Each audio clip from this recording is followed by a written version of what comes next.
Lux Occult is a part of the Green Mushroom Podcast Network.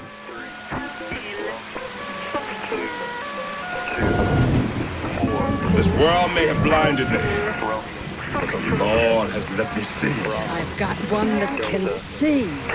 They want benign indifference.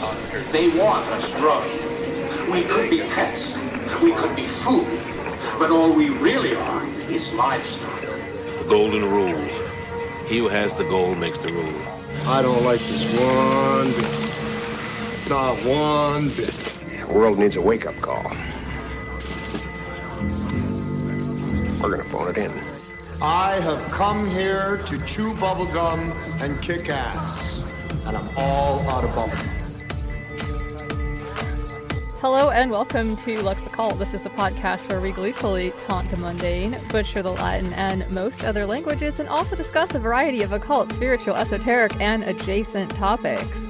Exploring the intersections of magic, science, art, philosophy, technology, and so much more through the lens of chaos magic. This is occultism for everyone. I'm your host, Lux Estrada, and if you're hearing the sound of my voice right now, that means that this show, and magic for that matter, are for you if you want them. There are a lot of different ways to be more free in the world, and using magic or making space for a spiritual practice in your life, especially in an accountable and rational way, can be one of these ways to be more free. As always, I don't speak for anybody but myself. People can, will, and should disagree sometimes with the things that I or my guests say on this show. How would we ever learn anything if we were all in agreement on all things at all times after all? And like those who attempt to be reasonable should be willing to do, I can and often will and do revise my opinions or thoughts about things based on new evidence or experiences. I'm very excited to share today's conversation with Literonin and Frater Damiana about a pop culture magic experiment called Project SPEX, which we started in 2023, using the John Carpenter cult classic sci-fi horror film They Live as inspiration. More specifically, we were interested in conducting a ritual to create sunglasses like the Hoffman lenses in the movie, and here comes the first of many spoilers for the movie They Live in this episode, so please consider yourself warned and go watch the movie if that's going to be a bummer for you. But in this movie, the glasses which allow the protagonist to realize that planet Earth is being invaded by aliens and having its resources sort of extracted. We wanted to create magic sunglasses, or other glasses, some people just used regular, everyday glasses, but glasses that could, as we put it, help us see through the bullshit in our lives.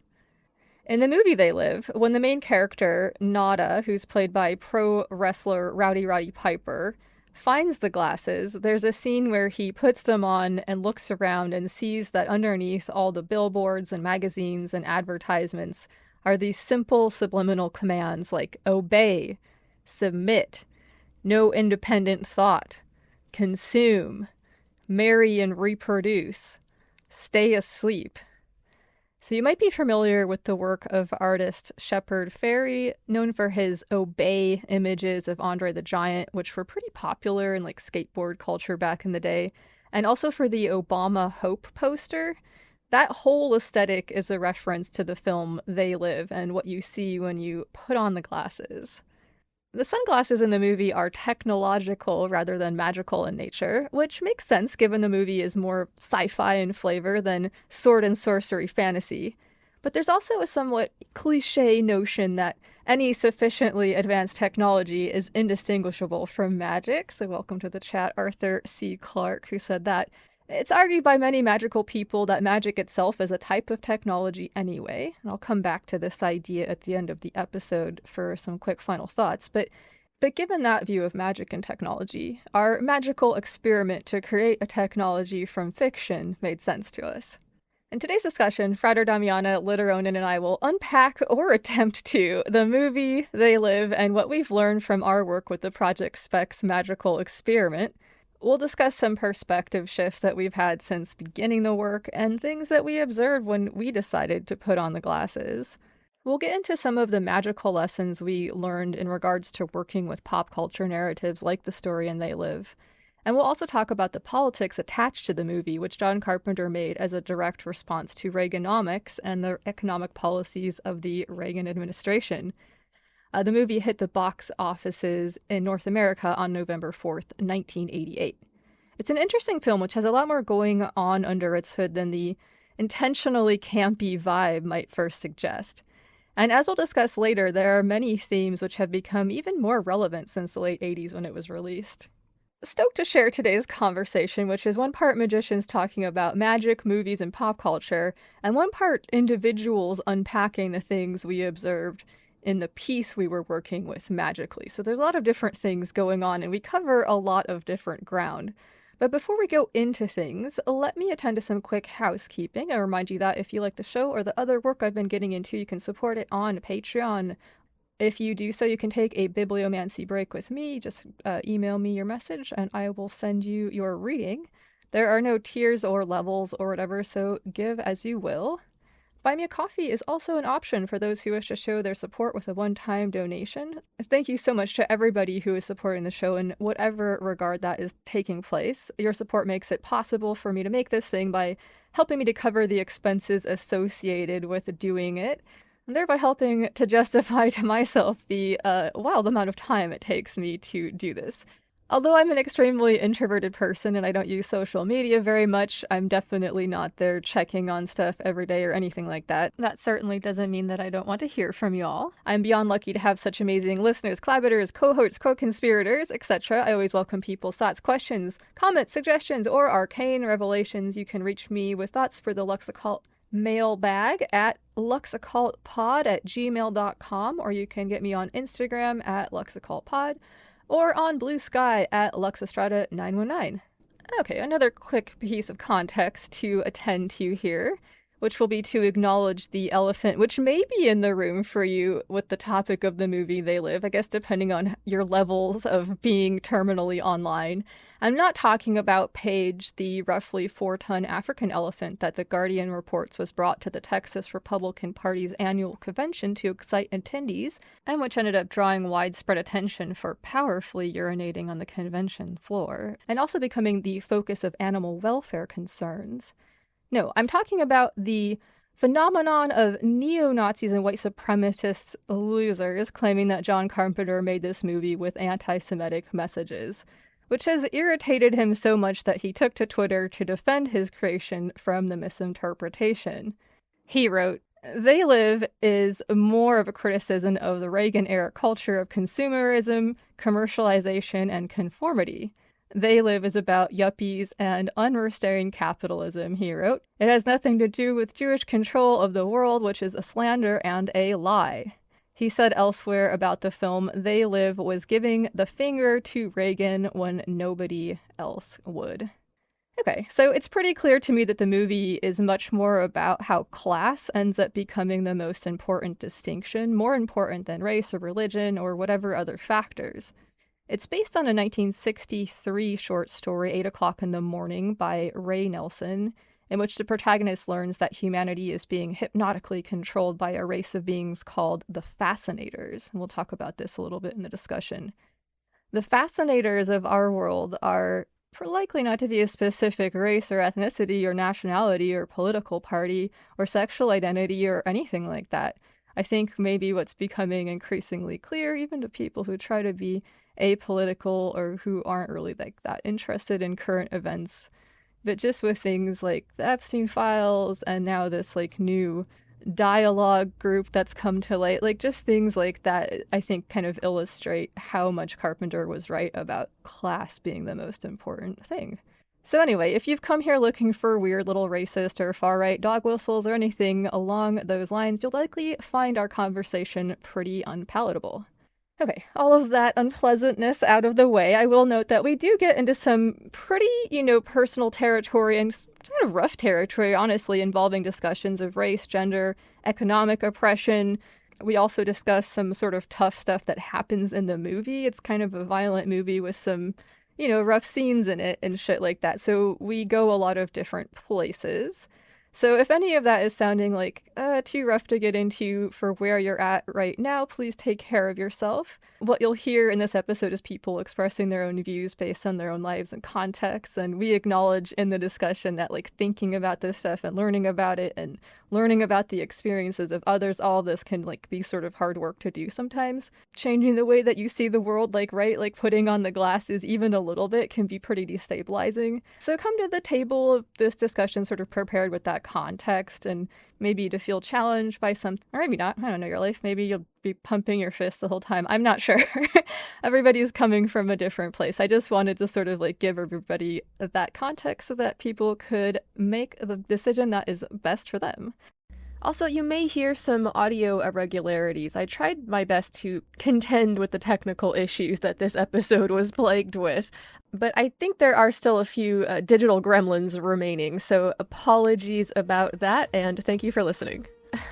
Well, fuck yeah, you know it's going to be a wild one when there needs to be extra disclaimers. So without further ado, let's go ahead and get into my discussion with Luteronin and Frater Damiana about John Carpenter's They Live and the pop culture magic experiment Project SPEX. And here's a couple more clips from the They Live soundboard that I found to provide us some flavor going in here. Hey, what's wrong, baby? Brother, life's a bitch. She's back in heat.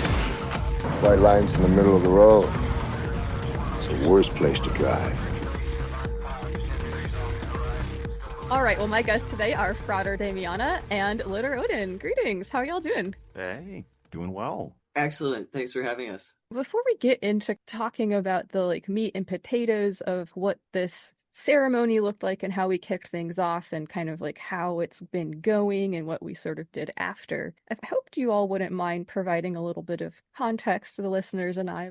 I'm Frater Damiana. I have been a co-organizer in the Green Mushroom Project for 4 years now? 5 years, maybe? I've been kicking around the chaos magic and occult space on Discord, at least, for probably about 8 years, and I've considered myself a practicing witch of 20-odd years, probably. A little more than that, actually, at this point. I don't know. But my practice is very go with the flow a lot of the time. It's very intuitive. I originally self-initiated into a Wiccan paradigm when I was a kid. A spell book fell on my head in an old bookshop, and now I describe my practice as something akin to like a Zen green hedge Satanism, roughly.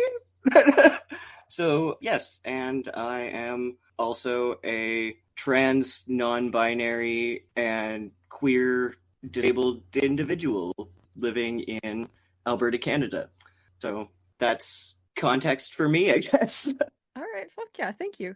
And what about you, Luteronin? What would you like to contextualize with? I don't want to yak too much about myself, but my practice is very strange because I grew up at a time and in a place in the United States where a lot of the discussion of like magic and paganism and witches and stuff like that was really relegated to, you know, the Salem witch trials, TM, and the boogeyman, you know. So it was interesting for me as a kid to I spent a lot of time in libraries. I spent a lot of time just reading like Madeleine L'Engle novels and reading all Indian the Covered, all sorts of novels. And that was really my on board to attempting to find a practice that worked for me. Over the course of my teenage years, I sort of honed in on the different like pantheons that I found really compelling. And based off of just sort of like the way that I find the intersections of colonialism have like splashed up against like my people in Jamaica, as well as like the people in places like Ireland, Wales, Scotland. I feel a lot of kinship. And when I started doing more inquiry into the Irish gods, I got a lot of response and positive response. So I ended up working with Breed and that's been a wild ride. That's been really cool. But at the core of my practice, I try to separate it into two separate parts, where it's the deity work that I do, which is a very theurgical practice, and my magic, which is very chaos magic based. I specialize primarily in like sigil magic, and really I'm just on a journey. I'm just a person on a journey. I have thoughts, and I don't know. It's strange to be here, because when you're on ramp to paganism, like when you're on ramp to the Corpus Hermeticum is like the Golden Compass series by Philip Pullman. It's a very interesting tightrope walk to internally to feel like trying to like how you can legitimize that space.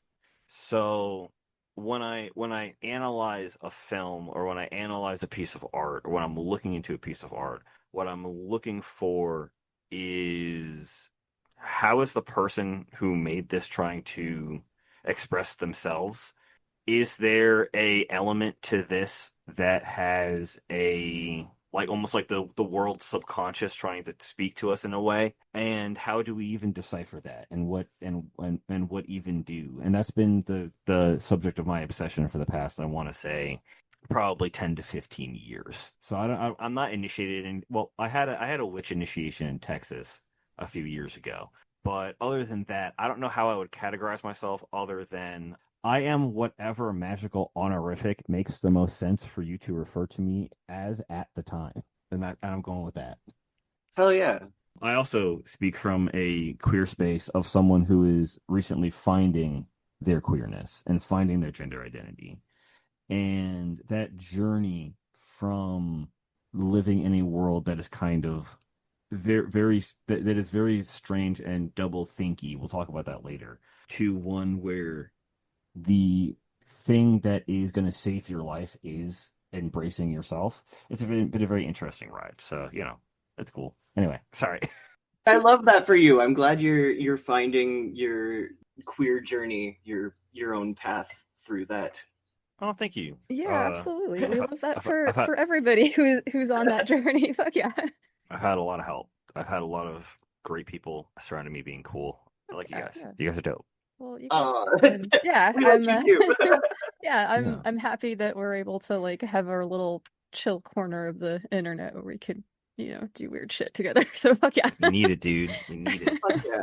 So speaking of doing weird shit together, let me go ahead and run the listeners through the all out of bubblegum ceremony that we did to sort of kick things off with Project SPEX. So this was first conducted on the 19th of January, 2024, and was put together by you, Freder Damiana, as well as Guillermo X, who's no longer around on the server, but wherever he is, I hope he's doing well. And myself, I was also helping with this.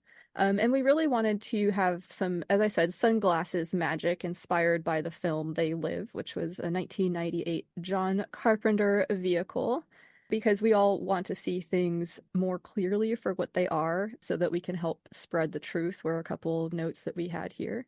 Why does the film They Live still matter, we wondered. It's a fun 80s cult classic from, legendary director John Carpenter. It predicted massive online disinformation campaigns, consumerism as a tool for control or manipulation, the power of memes, surveillance capitalism. For many, it was an intro into subliminal messaging and propaganda. It's also a fun way to introduce somebody into the idea of subliminal messaging and propaganda.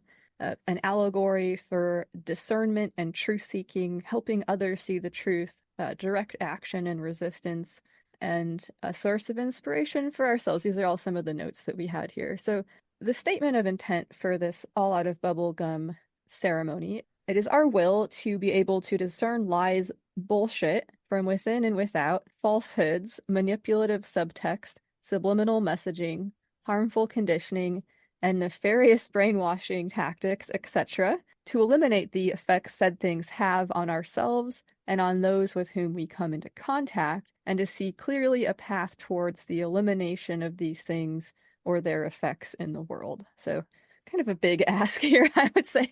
Big shoes to fill. Yeah, it's a lot. Powerful statement, though. Yeah, it is. And this is, this is a sort of big ongoing thing that we've been kind of working with for years. So, I mean, I guess why not try to ask for something big in the beginning? And this was also one of the first times that we as a group had undertaken something like this. So I think we learned a lot, which is one of the things that we're here to kind of talk about today. But people, if they wanted to do this ceremony, you would need a pair of sunglasses, something to write the sigil on a candle. It's basically like a pretty simple candle magic ceremony, but you watch a video all out of bubble gum, which is a music video from the movie. And then you can prepare the candle, which you scratch the Project SPEX sigil onto and dress it with vinegar and some type of herb like sage that you associate with cleansing. You also create a sigil which represents like the bullshit or other things like propaganda or things like that. And you write this on a piece of bubble gum using a non-toxic marker, or you can scratch it into the bubble gum with like a toothpick or something like that. At one point in the ritual, we put the gum in our mouth and we say, we've come here to do two things, kick ass and chew bubble gum, and we're all out of bubble gum.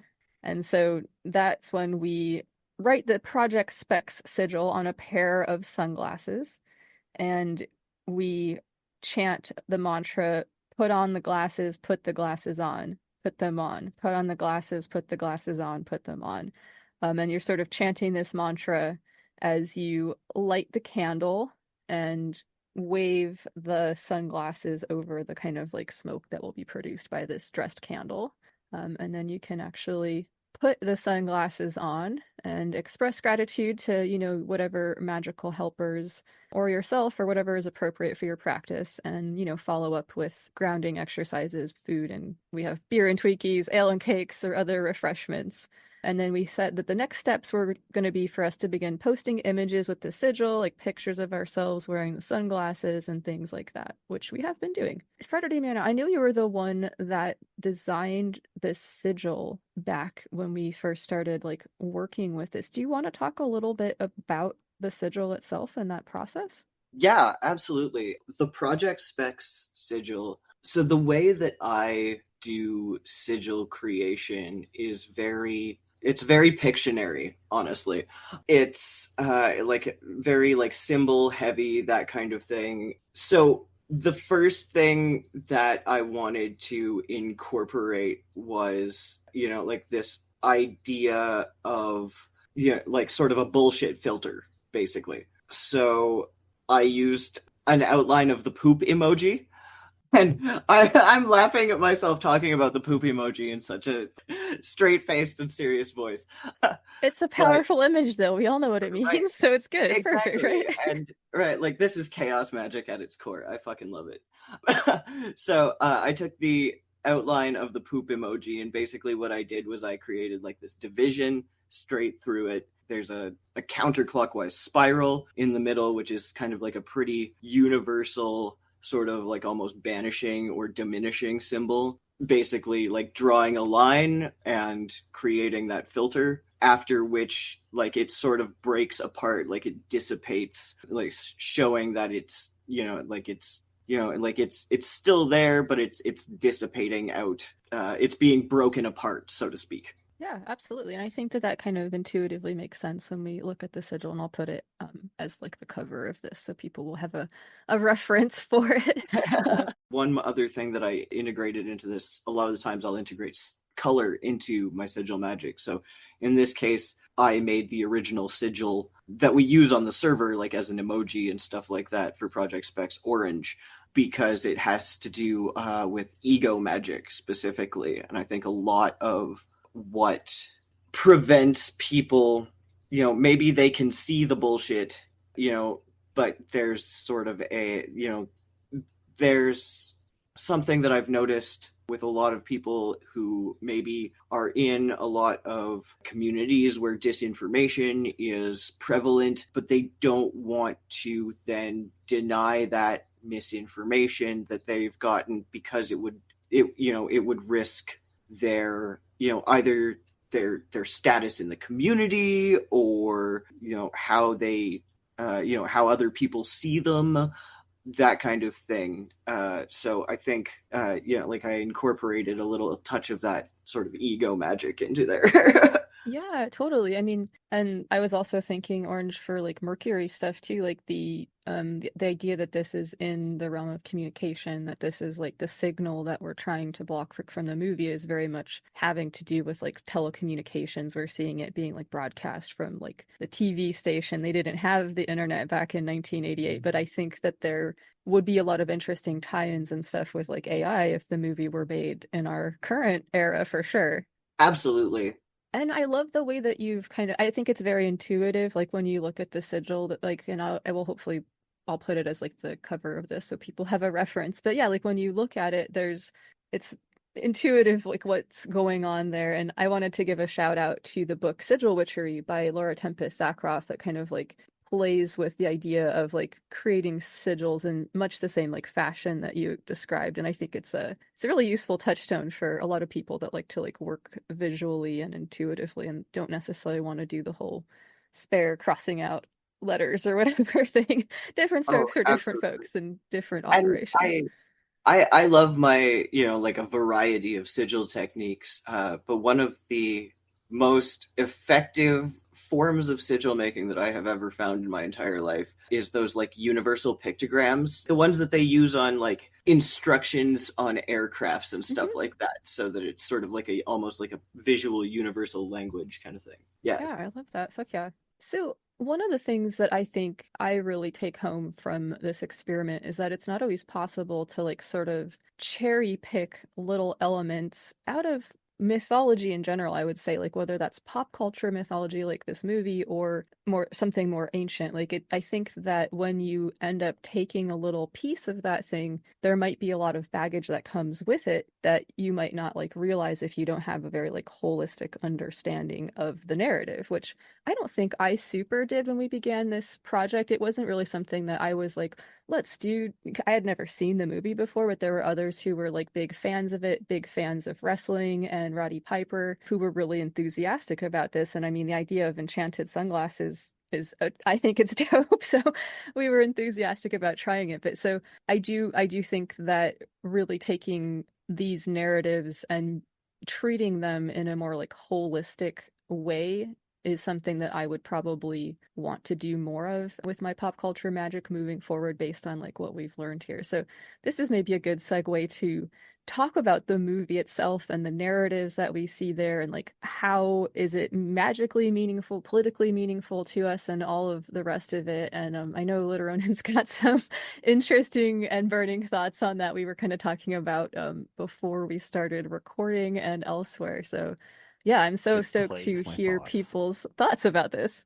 It plagues my thoughts in a big way. And also shout out to Laura Tempest Sackroff. I love what she's brought out there with her work into sigil magic and what she is asking for, which is like the next step on like the sigil journey for me, is awesome, but also a little intimidating.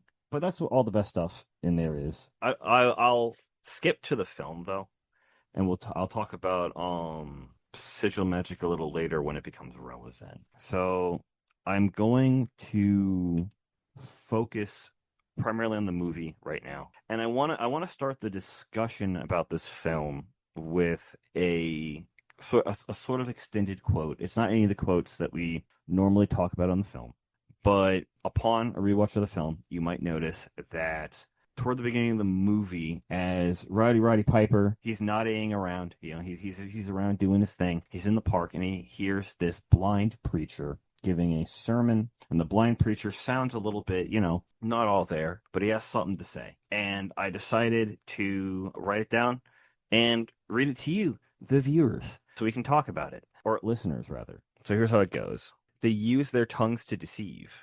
The venom of snakes is under their lips. Their mouths are full of bitterness and curses, and in their paths nothing but ruin and misery. And the fear of God is not before their eyes. They have taken the hearts and minds of our leaders. They have recruited the rich and powerful, and they have blinded us to the truth. Our human spirit is corrupted. Why do we worship greed? because outside of the limits of our sight, feeding off us, perched on top of us, from birth to death, are our owners. Our owners, our owners. So, that's rough. Yeah, it's heavy stuff. And so for people who haven't seen the film, Roddy Piper's character kind of like comes to LA. He's apparently freshly out of work and he's kind of looking for his next steps, I suppose. Yes, just wanted to keep people up to speed with the plot there. Yes. Yeah.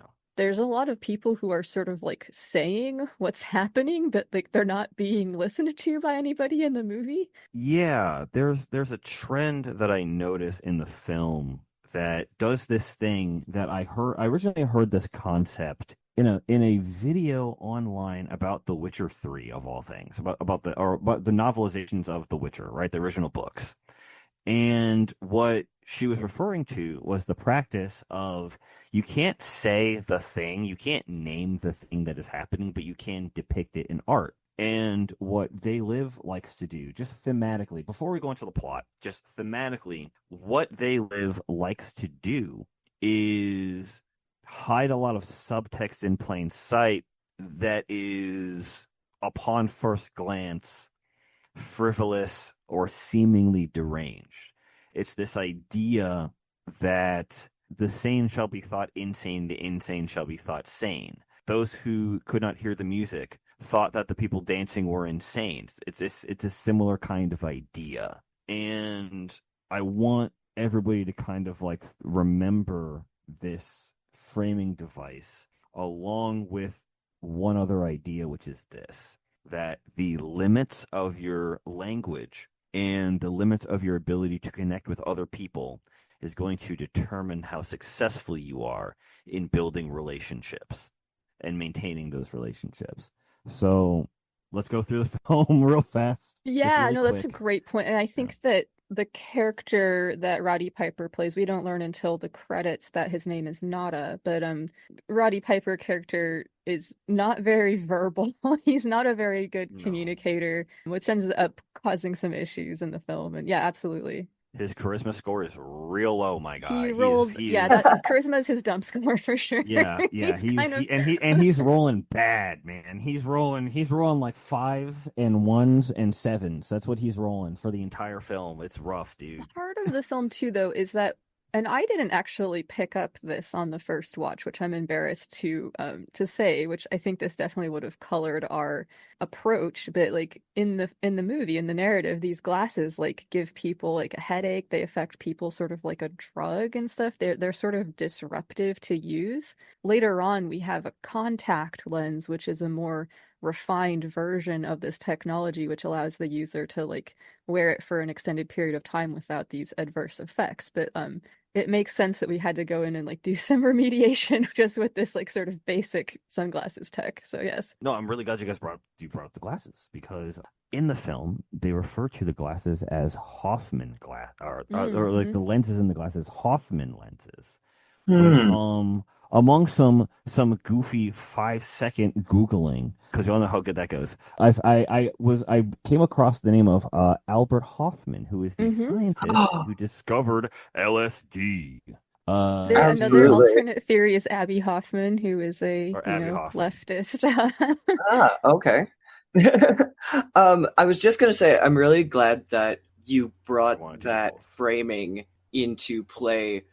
Last night, I texted a friend. I was like, hey, I'm doing this chat about this movie. Do you want to sit and watch it with me? And I'm going to sit and actually take notes and watch the movie. And this is one of the things that came up, is that John Carpenter does not do things by accident. If there's something in the movie, chances are it's there for a reason. It's exactly it encompasses that idea of you can't say the thing, but you can say it in art, right? Yeah, definitely. And I noticed this actually in the movie a number of times, specifically when he first puts on the glasses and he can see these, he can see what's going on now. And the first thing he does is start calling it out. He's like, "You're ugly." Like, oh yeah. You know, you look like your head fell on the cheese dip back in 1957. Like 0 to 60, like immediately. I'm like, bro, what are you doing, bro? Right, like stop. immediately he gets loud about it. He's like, I can see this. This is ugly. And what happens? Immediately, everyone turns on him, and the police are called. And you don't know how to act, bro. And now we're racking stars like GTA. So yeah, You don't know how to act, bro. Like, you don't know how to act, man. You don't know how to act under police occupation, bro. He just got here. He's from Colorado, all right? Like, he's from Denver, Colorado. Like, what's the funny thing about, like, the film, too, is that, like, the film basically shows him as, like, a cautionary tale kind of character, where the majority of his downfall is the fact that his charisma score sucks, and he solves all his problems with punching. He either rowdies his way through something, roddies his way through something, or pipers his way through something, and all three of those, all three of those is violence. All three of those are just different variations of violence. I saw this so much in his interactions with Frank specifically. This is closer to the end, so I'm skipping fairly far ahead here. When they're sort of, I believe it's when they're hiding in like the big like police raid and the church burning has gone down and stuff like that, and they're hiding in this like safe house, and Nada is making wisecracks, and Frank is like, I don't have time for this shit. What are we going to do? And I really think that is that's also sort of like indicative, of a lot of layers in how white men handle, or I guess people in positions of privilege handle when they can put on the glasses, and people who are in vulnerable positions who like, we don't have time for this like wisecracking. Like, we need a plan. This sort of subtext that I picked up from that kind of dynamic is that like Nada is experiencing this like new form of economic oppression that is occurring because of Reaganism, basically because of Reaganomics, and because Frank has already experienced like a different type of oppression having to do with race. He's already sort of aware of like how to more safely navigate that territory, which is, again, there's a lot of reasons why he's the sort of like brains of the operation and the much more talkative one of the pair, and other things. It's also might just have to do with, Keith David and Roddy Piper as actors. Roddy Piper is a professional wrestler, and he is a great like person for choreographing like fight scenes and stuff. But, like deep character work isn't something that they're typically asked to do in the WWE, which used to be called the WWF back then. So yes, that's kind of how I unpacked a little bit of that. But yeah. Well, and I also saw that there was a number of times throughout the course of the movie where our normally silent cishet white man protagonist is, his wisecracking is what alerts the opposing forces to their presence and then they start getting shot at. But if he would have just not taken that moment to say a catchphrase, like, nobody would have known they were there. Oh yeah, I call it the not Rambo syndrome, where like, and I'm really glad you guys brought up the relationship between Nada and Frank, because if we look at that relationship, we can get a really good through line throughout the entire film, of this very interesting relationship that is sort of builds the backbone of what I want to talk about this movie. But so yes, Frank is black. And Frank is very much in a position where he is just trying to survive. And he understands that the ire of the system is going to be turned more upon him than on the people around him because of his qualifiers. He is a black man. That is his qualifier in this instance, right? People have different qualifiers for why the system would mess with them for various reasons, in various ways, in various places. And Frank also has more to lose. He keeps saying, "I have a family," right? Like, yeah, absolutely. That's, I have a job, I have a wife and kids, and he tells Nada at the beginning of the story that, like, he hasn't had, like, he hasn't been able to work in 6 months and this, that, and the other thing. So he's had to get to this position. He tells him multiple times during the quintessential fight scene, like, I did not want to be involved. Yeah, exactly. I think another thing to remember too is toward the beginning of the film when they are having the discussion about Frank's situation and how the steel mill shut down, and that they were laying people off steadily until the steel mill shut down. And if you, it's a blink and you miss it similarity, but if you remember, Nada goes to the unemployment office and he's like, or the temp agency, and he talks about, oh, I was in Colorado, I worked there for 3 years, and things just seem to dry up. Okay, so we have two instances of this same phenomena occurring in multiple municipalities. Okay, so we have this happening in Denver, Colorado, and we have this happening in Detroit, Michigan. Okay, this same phenomena is the same phenomena that produces shantytowns and little places like Oxiana all over this nation, right? All over the United States of America, right? This is where I live. This is my real frame of reference. And that's something that we don't really talk about a whole lot. But we start to see this like underlying siphoning of resources from the people who live in these regions and taking the money made off of those ventures to forward other ends that have nothing to do with the community. You can kind of look at this in the same way as looking at like GOP crops in rural areas, where generally the way that a farm, like, and I'm not a farmer, so if you're out there and you're a farmer, please school me, help me out. But generally what I understand about like crop rotation and stuff like that is that like a subsistence crop is something you can live off of, corn, wheat, barley, fruit, whatever. But a GOP crop, things like cotton, things that are meant to be like sold, meant to like drive the GOP, not the GOP, the GDP, my apologies, the GDP up. But while that's going up, a lot of these places that are in charge of domestic food production or domestic like farming are going under, not because of like the regions themselves not being able to take care of themselves, or not, and not even because they're not good people or because they're like addicts or whatever, but because a system was put into place to siphon out these resources. And throughout the film, this idea comes up. So we're at this point where they're talking about this, and we have two very different reactions to this creeping dread that is seeping from the bottom of the frame, so to speak. Nada, which is the recently disenfranchised, Caucasian, white person perspective, and the black perspective, which is Frank.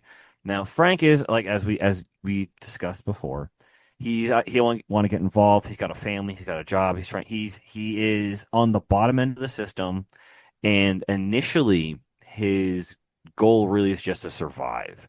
He's not trying to rock the boat. He's just trying to survive underneath the hierarchy and just not get stomped.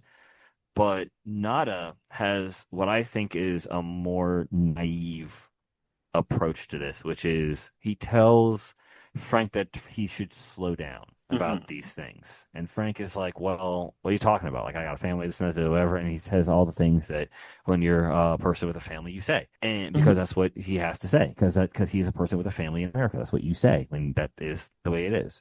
And what's happening now is that Nada, it comes at him and what is being implied is that Nada believes this is temporary, that this is not the new normal, right? Frank knows that this is the new normal, right? He's probably been here. His family's probably been here since the beginning, right? If we're talking about Michigan, talk about Flint, Michigan, Detroit, Michigan, talk about red caps, talk about the Depression, talk about Owasso, Michigan, talk about all sorts of places out there. But like, there's a real disconnect that Nada has because he doesn't understand that this is not temporary, that this is the future, and that this isn't going to get better. This is the plan coming to fruition. This is the siphoning of all of the resources. But they're just two people trying to live through this, and they don't know what's going on. And that disconnect right there is the bedrock of all of the issues that we're going to see from these two characters moving forward in the film. So like after their initial, like, they make peace, they become friends. Frank takes him to the shantytown. He gets introduced to the community as well as some other characters that we're going to talk about in a little bit. But at this point in the film, Frank and Nada are separated by lexicon. They're separated by their understanding of their circumstances, if the system was working to their benefit, or knowing that the system is not working to your benefit, right? The issue for Frank is an issue of depth. He doesn't know quite how deep the horror goes. And the issue for Nada, Roddy Piper out here, is conscious awareness of it. So when we see them at this point in the film, that's the main issue that they have. Yeah, totally. Absolutely. I was thinking too, like after the quintessential fight scene, which interestingly enough was only supposed to go for like 20 seconds. It was supposed to be a sort of like regular cut and dry action movie scene. But Keith David and Roddy Piper ended up like hanging out while they were making this movie and like becoming sort of like buddies and shit. And they were like practicing this scene together, and they ended up choreographing this wild fight scene and like really getting into it. And apparently when they were filming, they decided to, like, in the sort of like lingo of wrestling, like do it for real, like don't really pull the punches that much other than like to the head and stuff, like, but to safely, you know, have an actual combat experience with each other. And like I think that you can see some of that like authenticity brought to this really crazy 5-minute and 20-second fight scene. So it went about 5 minutes longer than it was intended. Yes. That's so long, dude. That's such a long fight scene. It's like, wow. It's humor, and there's little like humorous parts in it that like I don't think are super planned, and other people that have kind of analyzed this like don't think it was like Keith David's character breaks a glass bottle and is, you know, you're thinking it's going to be like the regular Hollywood scene where he's going to menace him with this like shard of, but it just kind of shatters and falls apart. Yeah. And they kind of laugh about moment, it for a man. second. And, like, I don't know. Your moment. I feel like that's the exact moment where the homoeroticism tips into, oh yeah, definitely, like they should have been a couple, like 100%. Like forget that wife and kid at home. They're fine. Don't worry about them. Like, It's all right. When Keith David notices Roddy Piper across the workyard, okay, you cannot tell me that there are not hearts in his eyes when he sees this man across the workyard. This whole relationship is working up to this weird, very like intimacy through combat situation, and that moment right there, I feel, is the moment where it tips over into that in a really funny, great way. Yeah. But also, like, there's a moment right before that where, like, Roddy Piper, like, he like swings the 2x4 and it hits the car and smashes the window, and he kind of like drops the 2x4 and is like, "Oh, dude, I'm sorry, bro." Like he realizes he kind of like went too far, and it's such a great human moment that like that amongst like all of the craziness, all of the insanity. It's a really amazing, like, hey man, we both rolled a one after the other to hit, and we both missed, and that's funny. Like that's genuinely funny. Like forget real life for a second. This is just a human moment where we're both fucking up, and it's amazing, and I love it. And let's fight again because you got to put on these glasses because the aliens be here or whatever. I don't have the verbal skills to tell you about the aliens. I need you to just see it from my perspective. I gotta punch knowledge of the aliens into you. I think that like I'm so glad that we're talking about this fight scene because, you know, like when we are, you know, in the process of dissipating the bullshit from ourselves, and, you know, like maybe we're talking to friends who, you know, we're desperately trying to also get them to see the bullshit, you know, and it leads a lot of the times to like conflicts between friends and stuff like that. And there really is a lot of that, like that back and forth, like, oh shit, like I did go too far. Like Roddy Piper throughout the whole thing, he keeps saying like, I don't want to hurt you. I don't want to fight you. And actually, I'm really also glad to be able to point out that a number of times within this fight scene, when like it looks like Frank is, you know, like he's down and beaten, right? The first few times, Nada does not force the glasses upon him. He puts the glasses in Frank's hand. You know, or at first he like tries to hand him the glasses, then he puts them in his hand. But, you know, like there's always like it's your choice up until the very end, where like their fight is almost getting to the point where it's like a fight to the death, basically. Like, and yeah, like I see that dynamic playing out in ways very much, like across many people's human experiences as well, especially because of just like the way that the bullshit is right now, and we've all kind of like algorithmically been separated into these like sort of bubbles and stuff like that, all very much with their different language. We're all speaking in, this continent, at least, like we're speaking English, but so many of these English words have double meanings or triple meanings, depending on like just what content you consume and stuff like that online. Also, what you're born into. What you're born into, definitely. What you're born into. Yeah, so like there's so many layers of it. You're like, I just have to show you. Like I can't articulate this, right? Because then, especially because, like you're gonna think I'm crazy. So I just have to show you. And that lack of ability to communicate in the same language causes these fights to the death, basically. Yeah. Yeah. No, I think you're right.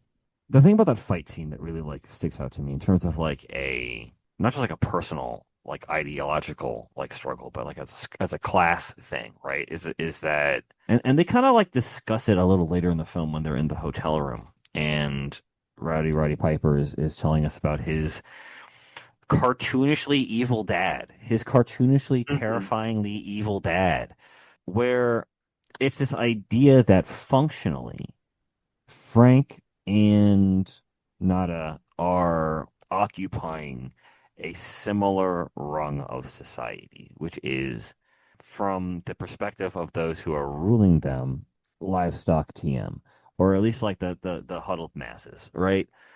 But to Nada and Frank, the battle between the two of them is driven not by their personal connection and or like potential fealty to each other, but more specifically by the language that makes up the places that they occupy in society. Not just like the internal ones that maybe like their silent reality is, but specifically the ones that have been foisted upon them by society, the norms of that society, right? It's not just like not breaking or not breaking taboos. It goes down to the way that these two gentlemen cannot have an intimate moment where they are really honest about what they are trying to say until toward the end of the film, when the pretense is dropped, right? It's the idea of like Frank is black and not as white, but really on a large enough scale they're both black. On a large enough scale, they're both black. On a large enough scale, they're both slaves. On a large enough scale, they're both being siphoned from. On a large enough scale, both of their jobs dried up for the same reason. They are living the same experience. The only difference is that Nada feels like it's not supposed to be happening to him. That's the only difference between the two of them. And when he's trying to give Frank the glasses, he's trying to hand him the glasses to give him the glasses. Frank's position is one of, I already know that I'm screwed. I already know that I'm screwed. I don't need you to tell me that I'm screwed. I already know. And because of your GTA murder spree a couple minutes ago, you're hot, bro. You're hot. You don't know how to act out here. You out here blowing smoke. You out here calling stuff out. You out here blasting away, going to banks and shit, going nuts. And you're hot, bro. I can't be seen with you. You're hot. And that's what Frank's trying to like. He's trying not to mess with him because he's hot on the street. The heat is on him. Yeah. Right? And that's the weird thing, is that when that divide comes down, that's when they can freely discuss and they can freely have a real discussion about trauma, about what's going on with them, what's happening with them in a venue that is not violence, right? They're finally able to have that discussion because that fight scene, weirdly enough, retroactively allowed them to really get to know each other. They really got to know each other over the course of that fight. And I wonder how much of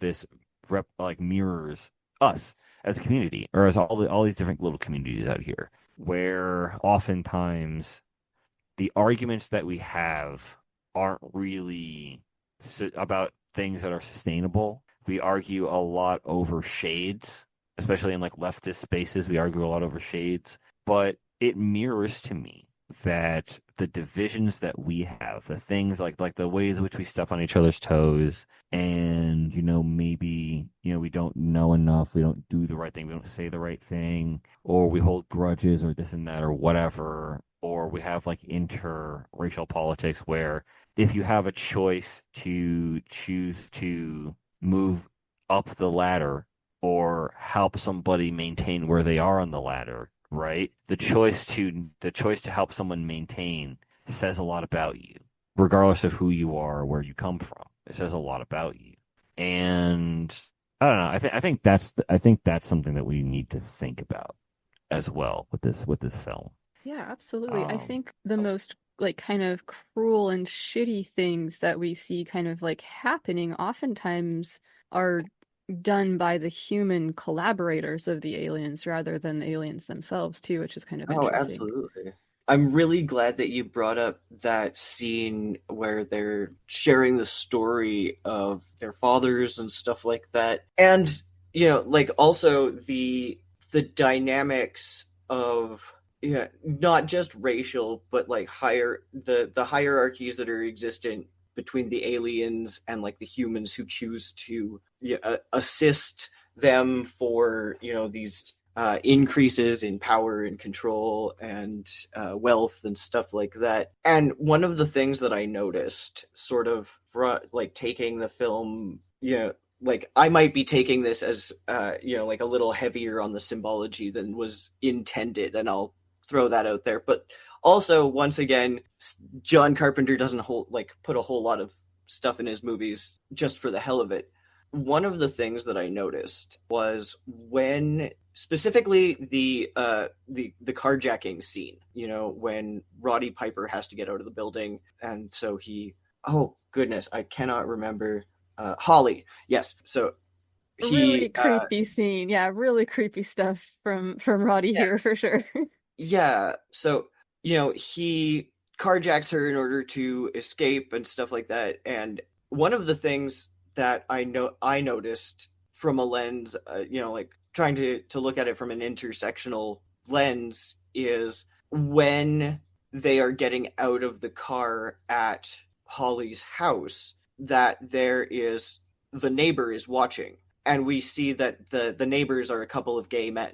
And the neighbor that is watching very inquisitively. Right, he's like mad staring, bro. He's like mad, and he was staring like when they pulled up. Like it's not 100%. Like that's what he does, is he just stares.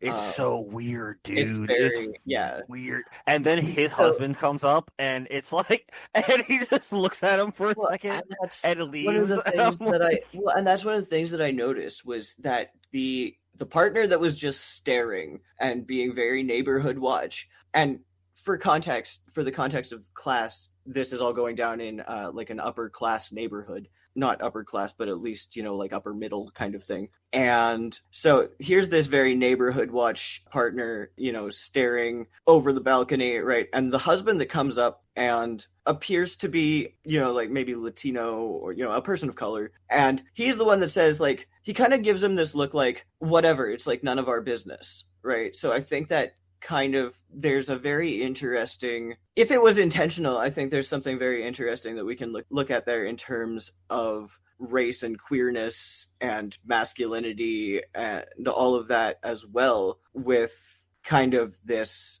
sort of use. I feel like it's sort of a use of the racial divide, like sort of as a device to show the white partner sort of being this sort of like sentinel figure, so to speak. And then we also see later in the film, and I'm going to give a big spoiler warning, I guess. We're up as far as the time limit, I think, is 15 years on a movie for spoiler warnings. But we see later in the movie when Holly turns and kills Frank, sort of that representation of like like the whiteness is always going to, like regardless of whether you are, like the sort of we're seeing the hierarchy of whiteness over, like whiteness will protect whiteness, white femininity panders to patriarchy and to the latter, classism, power and control, that kind of thing. Yeah, it's the latter. It absolutely is. Yeah, we find out that Holly has been collaborating with the aliens and is a sort of like double agent who has like kind of been part of this resistance only to try to like sell them out, basically. And I wondered about that. Like I really was wondering about that point in the film as well, because I was like, of course, like it's the 80s, it has to be like a woman that fucks everything up, right? And then I started thinking about it more with that sort of like intersectional lens in mind, and I was like, oh, it's not maybe necessarily about the fact that he would have succeeded if it wouldn't have been for this meddlesome woman. It was more so that I think that, like white women will fuck over black men in pursuit of proximity to power in this, sort of what we're seeing in the idea of like white woman tears, the accusatory tears that happen. The accusatory and very dangerous, oftentimes to people's safety tears. Yes. Oh, fucking deadly. I think that like as someone who is black, who has dated a plethora of white women, I feel like there's a if you're someone of color who dates white women, there is an implicit understanding that you must have, that there is a level of chill that you must bring to every interaction, because if some shit goes down, even if you're in the right, if some shit goes down, if the police are involved in any way, shape, or form, you are either going to jail or you will be shot. That is just how it is. That's just how it works. Yeah. And I mean, I think we can point to like there's obviously going to be like outliers to any, like we could think of like very famous outliers to this, but I think that then again we're talking about class versus race when we're talking about something like the O.J. Simpson case, for example, or whatever, right? Like, yeah, which is a huge outlier having to do with a very, very rich and famous athlete. So yes.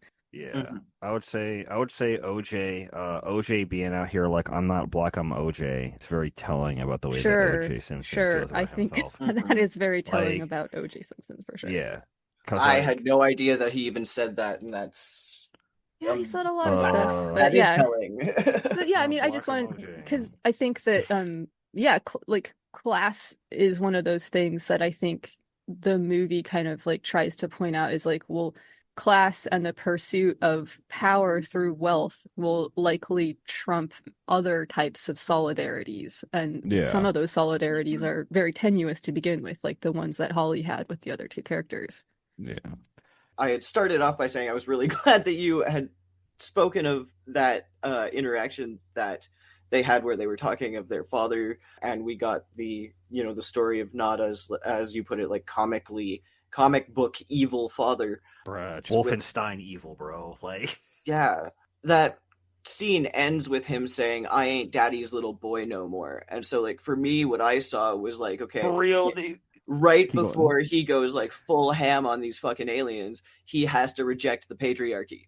Yeah, dude, 100%. And I think that there's something to be said too with like this intimacy that he finds with Frank, through fighting and then through sharing about this like trauma and kind of like realizing that they're very much in the same boat. It's like this intimacy that he needed to like get over this thing and not be daddy's little boy anymore. It's a very uncomfortable line, but yeah.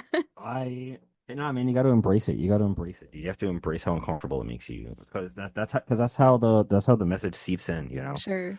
That's how it really like gets into you. Is it makes you deeply uncomfortable, and you got to think about it for a little while and be like, what did he mean by that? Like, why did he use those words specifically? Is that like a thing? Was he like? I don't want to think about it. I'm fine. Next scene. Next scene. Let's go. Let's rate them. Let's get. Actually, no. We got to go to get the contact lenses first. We got to get the contact lenses. Check, please. But I do want to talk about Holly really fast, though. I do want to talk about Holly really quick. Okay, so I rewatched the film today, and I know that Holly be white woman TM, and she be like a traitor high key. But okay, I don't think that Holly was like compromised at the start of when she met Nada. I think she was just a regular person when she met him, right?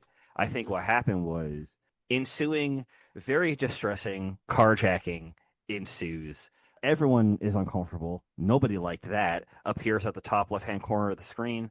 And we go through the scene, and when you're watching this scene, you realize that there is no reason that she doesn't have to kick him out that window, bro. Like, there's no reason that this woman doesn't have to knock this guy out the window. Kind of, honestly, absolutely. I loved it when I saw this scene. I was like, holy shit, that was fucking lit. Like, I was like, got him, bitch. I got him.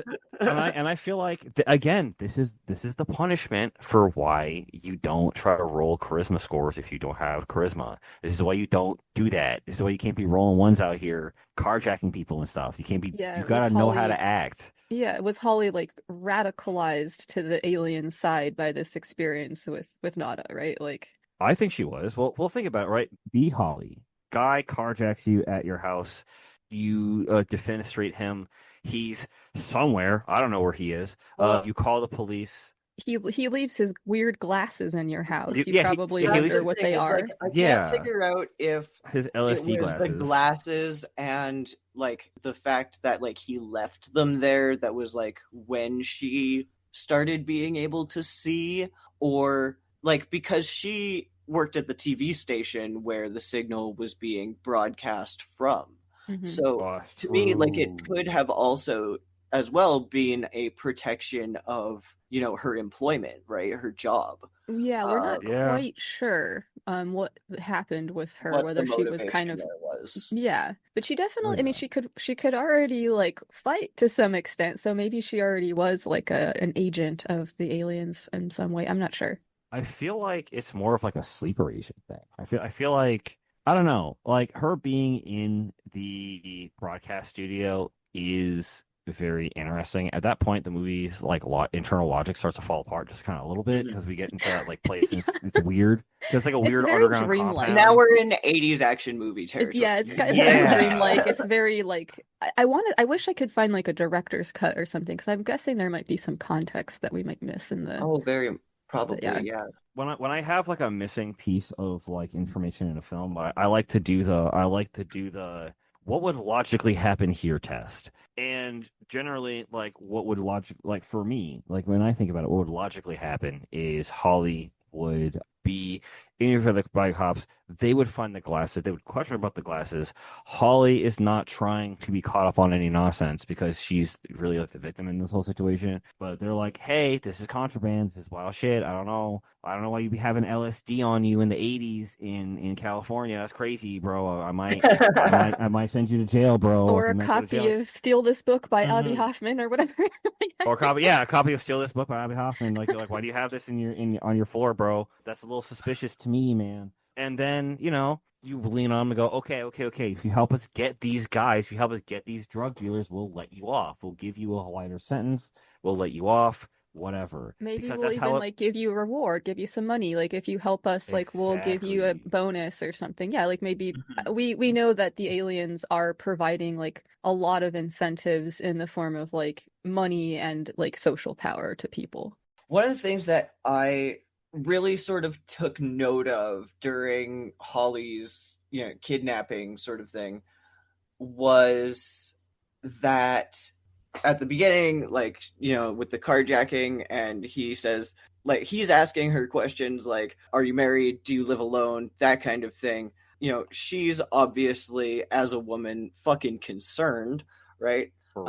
She says, I don't want to take you back to my house, right? He says, I'm afraid I must insist, right? He's thinking about his own safety, and he finds it with a woman, right? So there's at gunpoint, right? Like, lens of expecting a woman to, you know, coddle you. I think that's sort of a forefront here. But then we also see that Holly is an Oscar-winning actress in this moment, right?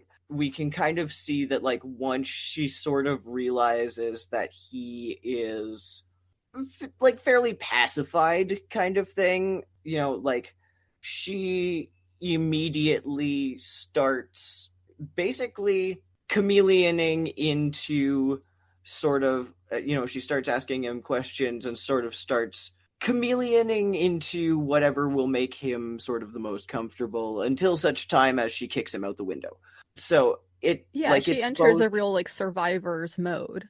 And, it very much is. And so like I'm just glad that we sort of like talked about the fact that the like this was obviously a very traumatizing experience. Yeah, Holly is victim of, I mean, that's assault, right? And kidnapping, I suppose. I'm actually not well versed on what the charges would be, but a crime was committed in that scene. Yeah, exactly. So, Multiple crimes be committed, my guy. Several crimes be committed, homie. And like this is why I keep bringing this up as like, hey, bro, you gotta know how to act, bro. You can't be out here carjacking perfectly normal women and asking to go to their house where you can't and I think what this like very brazen misunderstanding of like social cues and social norms really is that this level of privilege that this character probably enjoyed before has been stripped of them, and they do not understand why this power has been stripped of them or that it's even happening. Yeah. Right? And who ends up paying the ultimate price in the end? It's Frank, not Rowdy, right? Or Nada. Exactly. But all we really are is livestock. The golden rule. He who has the gold makes the rule. I don't like this one bit. Not one bit. The world needs a wake-up call. In a better universe, right? In a world where this is not like not a tragedy, but like a triumphant film, right? These characters, they're aligned, right? They're able to find ways to communicate in which to align with each other, right? It's the thing that makes it sad is that all the pieces are in the wrong places. All the pieces for success are present, but they are all in the wrong places, are applied at the wrong times. And like along with Holly's crazy survival situation she has to go through, and most likely being leaned on by the cops, by the people, right? By the aliens. By the aliens, right? Like everybody. Like, exactly, right? Because you're not escaping the system. And Rowdy ain't got no plans, bro. Rowdy's plans are shoot guns. Shoot guns, homie, shoot guns. I'm going to shoot guns until my problems go away. And turns out that his problems didn't actually go away. They just shot at him from a helicopter where he couldn't realistically shoot at them from down there. Yeah, and he needs Frank to sort of be the like voice of reason, because when Frank finally realizes what the glasses are and like Rowdy's like, well, we got to stop these aliens. And Frank is like, well, maybe we should find the people that made these glasses, dude. I mean, like somebody is aware of this, right? For real. Like, well, and touching as well on your point, Little Ronan, of like you just got to figure out how to act, is when we get to the base of the revolution, right? We find the people who made the glasses. One of the things that like the activist is like telling them is our numbers are dwindling, we're being found out because y'all don't know how to act. Like you have to keep it low key, we have to keep punching the clocks, right? And I think that this is possibly like even shimmying towards the God forbidden U word, like we're organizing, we're unionizing, that kind of thing. And it's at that moment that there's a massive explosion and the cops come in and fuck everything up, and everything just gets massively fucked. Yeah, it's like this really long scene of them totally demolishing this little like shanty town and really like fucking beating the shit out of everybody. And oh yeah, well it's the riots, bro. It's the riots on miniature, right? Because like because it happens right after the broadcast goes up, right? That little like rebel broadcast that they try to send up, where like the broadcast goes out and it's trying to fight through the main signal that's jamming everybody's brains, right? That's keeping everybody docile or whatever, right? And that whole framing device, right? Yeah, the whole framing device is what ends up getting the Shantytown like mashed up, because they find out that they are producing these lenses at the church. They also have some film equipment and a antenna, and they are broadcasting the signals telling everybody, hey, the aliens be out here, they be taking over, it'd be real bad. TM, wake up. It'd be bad out here. But if you notice, the shantytown itself is kind of like this weird microcosm of society. Like, basically, you can just blow this, like you can blow this up to scale or down to scale, where to whatever scale you want. The metaphors are still going to be present, but when Nada is wandering around the camp and he goes and he sees the TV that they're playing the broadcast off of, the guy who's watching the broadcast is very much like resistant to it. He's very much like, I don't really care, whatever. So why is this guy like that? Like, why is he? Yeah, he's like, blow it up your ass or blow it out your ass or something, right? He's like, blow out your ass. Eat my ass, whatever. One of the things he says as well is, he says this same guy earlier in the movie is saying, like, I've heard rumors that there's a violent cult that's putting out these broadcasts, kind of thing. And so there's, it's like I see little parallel. I see so many parallels between this movie and what's actually like going on right now. Yeah, we find out later that this guy is a collaborator with the aliens, right? Yeah. But also with, I'm just saying that there's like a kind of a parallel, I feel, with this reawakening of satanic panic narratives. Mm-hmm. The thing I wanted to bring up about this dude, because so high-key, this guy has been a bugbear on the periphery of my vision for ages now, and I hate this guy. Why? Because this character represents the self-serving, where you don't really he doesn't really believe in anything. He doesn't have any like ideology that he lives for or fights for or whatever. He is content to hang out and buzz around whatever realm of society he finds himself in. But he's ultimately self-serving. He will sell you out to maintain his position if that's what he needs to do to survive. And there are people in society like that, there are, and this character kind of like begs the question, right? Is what makes him different than Nada? They are both white. They are both male. But unlike Nada, who is both white and male, he is not content to tell the TV to blow it out your ass and create rumors about the resistance that's trying to not deal with the shantytown bashing cops that are gonna show up, right? But so what's the difference between these two characters, right? The difference between these two characters is that ultimately he is not self-serving, right? His charisma score is bad, but he is not self-serving. He understands that Frank is a person. He likes Frank. Yeah, he's like a chaotically good aligned character. Yeah. Exactly, right? But he loves Frank. Frank and Nada forever. Heart emoji. I love. They're the best. They're the best '80s couple forever. We ship them for sure. Exactly. Fuck you, fight me. But anyway, enough about the best pairing of 1988. Yes. Yeah. But this dude, he represents the kind of person who aligns with power because that is what the empire or the colonial structure or the system or whatever you want to call it says the wind is blowing.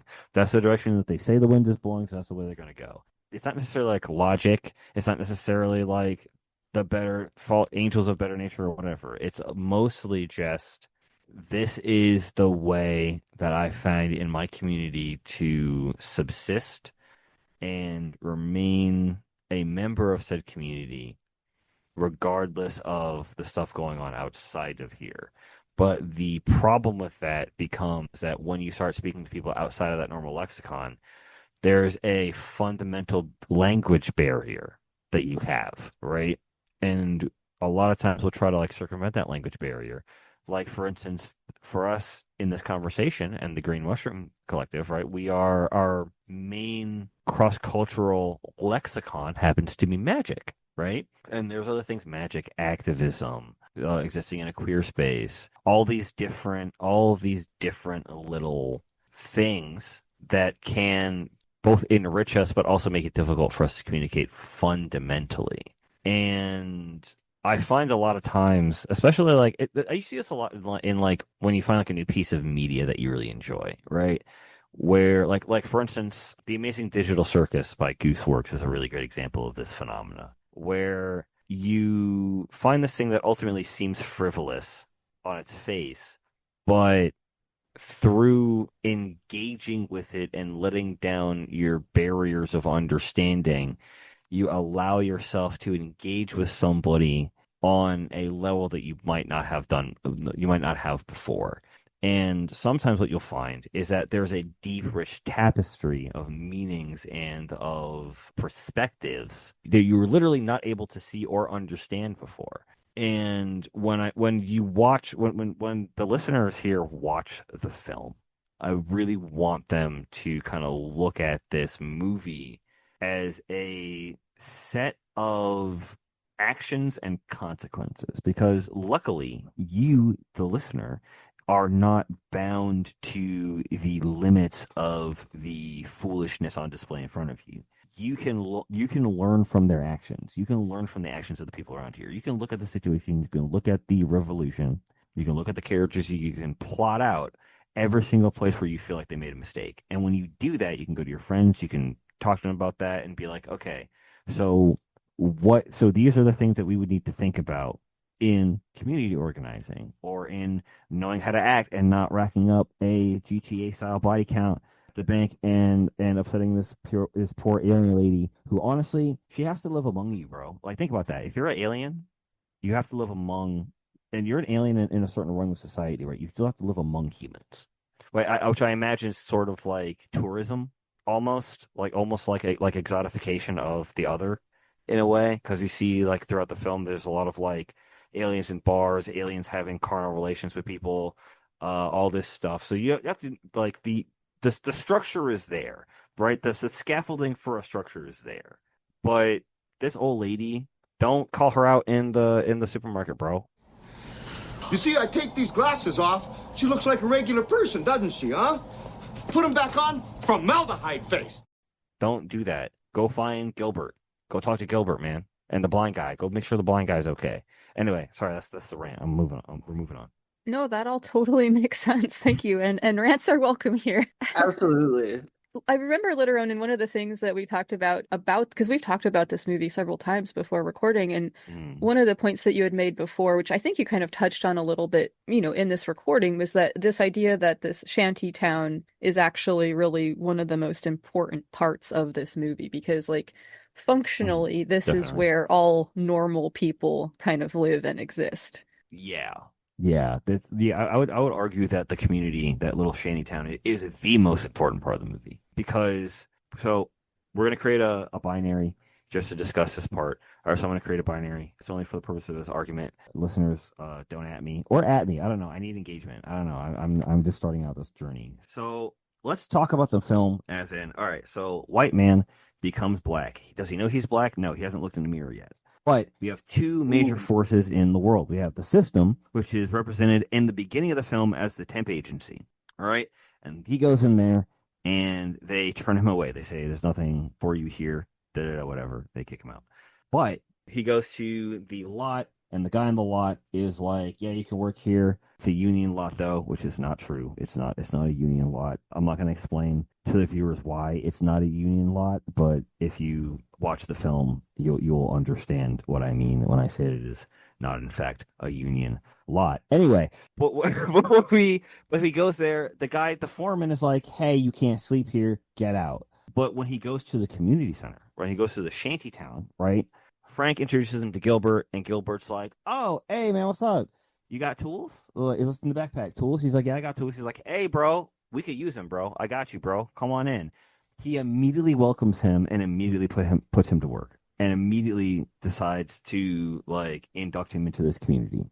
He receives a level of warmth and a level of camaraderie that no other major force in the film shows him at any point in the film. And that is significant. That's incredibly significant. Because the community is the reason why we survive in the first place. Like, I want to take a moment to sort of like refute this idea, this like tribalist idea that be going around about humans, about how like humans can only like hold up to like 150 people in head at one time, or like faces or whatever, like people that you know. I want everyone to close their eyes for a second, and I want you to think of 150 of anything. Think like 150 like cinnamon rolls. Think about 150 cinnamon rolls right now in your mind eye right now. This is making me hungry, but okay. I'm hungry too. But don't think about that. Like, think about 150 of anything. That's a lot of anything. Mm-hmm. That's a ton of anything, bro. Sure. That's a lot of anything. So let's extrapolate this for a second. If we agree that that's a ton of anything, right? And really, we're not talking about like you don't have to know 150 people. You got to know maybe like 5 or like 7, and then those 7 people know other 7 people, and those 7 people know 7 more people, and then one homie brings 2 homies, brings 3 homies, brings 4. 5 homies brings 6 homies, brings 8 homies, brings more. You know what I mean? And then that's how you build the network. That's how you reach out to each other.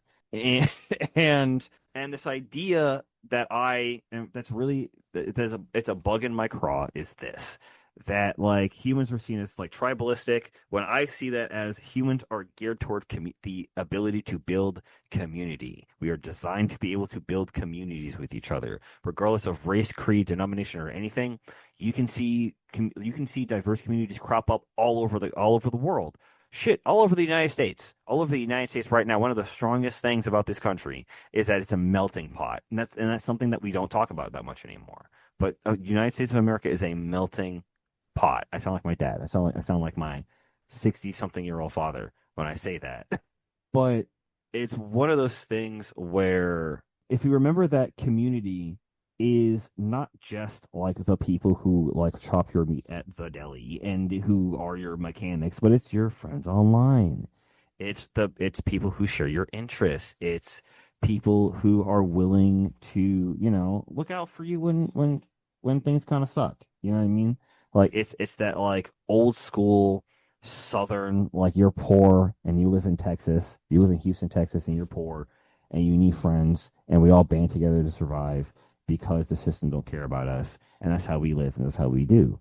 That's the way that we have survived from time immemorial. And I think that the point of all the siloing, the point of all of making the reality tunnels not just more pronounced, but to be all encompassing, right, is this attempt to remove our ability to form those relationships, to create those third spaces, to have those connections that we really want, and that like social intimacy that we really crave as social creatures, because we are social creatures.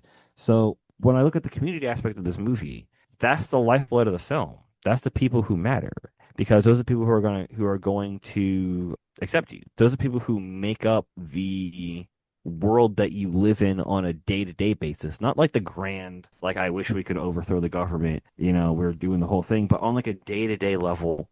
How's your landscape? How's Dave, the guy who the 70-year-old guy who is the groundskeeper at your apartment complex doing? How's he doing? What's his thought process? Understand that he has 4 stories. He will tell all of them to you every time you see him, every time, but he loves you and he cares about you. He's part of your community. How about Becky up the street? Becky's got, a life. She's got a whole thing going on. She's cool. So, like, these people care about you. Building that relationship, building these little spaces, making sure that your third spaces stay alive, and that, you don't let people fuck with them, right? You band together and you take this shit seriously. Like, Damiana, don't ever think about that you're taking these things too seriously, because the reality of the situation is that it was go time 20 years ago. It was go Fucking time. thank you. Oh my god. Yeah, it was go time 30 years ago. It was go time 40 years ago. And as a Black American, I'm looking at y'all like this. I'm going to give you a quick rundown of the way that I'm looking at it. And it's going to be a little problematic, but I really don't care. Y'all going to understand how Black people feel about this, because I know most of the people who be listening to this are maybe not Black. But here's how it goes. All right, I be looking at anybody who is not actively on the ladder of the rung of the system as my people. That means gay people, trans people, queer people, women, whatever race you are, whatever gender you are, whatever creed you are. Unless you're like a creep, unless you're actually like a creep, don't be a creep, bro. Don't be carjacking women. Don't be acting like that, bro. Don't be doing shit like that. That's crazy. I can't hang out with you. I'm not putting on your glasses. Don't do that to me. Anyway, y'all are my people. Period. Right? You have to blow up the ladder and say that everybody's your people. Because like right now, Black people have been saying all these things that I'm saying for a time immemorial, okay? We have James Baldwin, Price of the Ticket, Fire Next Time, We have Malcolm X of Malcolm X fame. We have Franz Fanon. Have you guys read? Yes.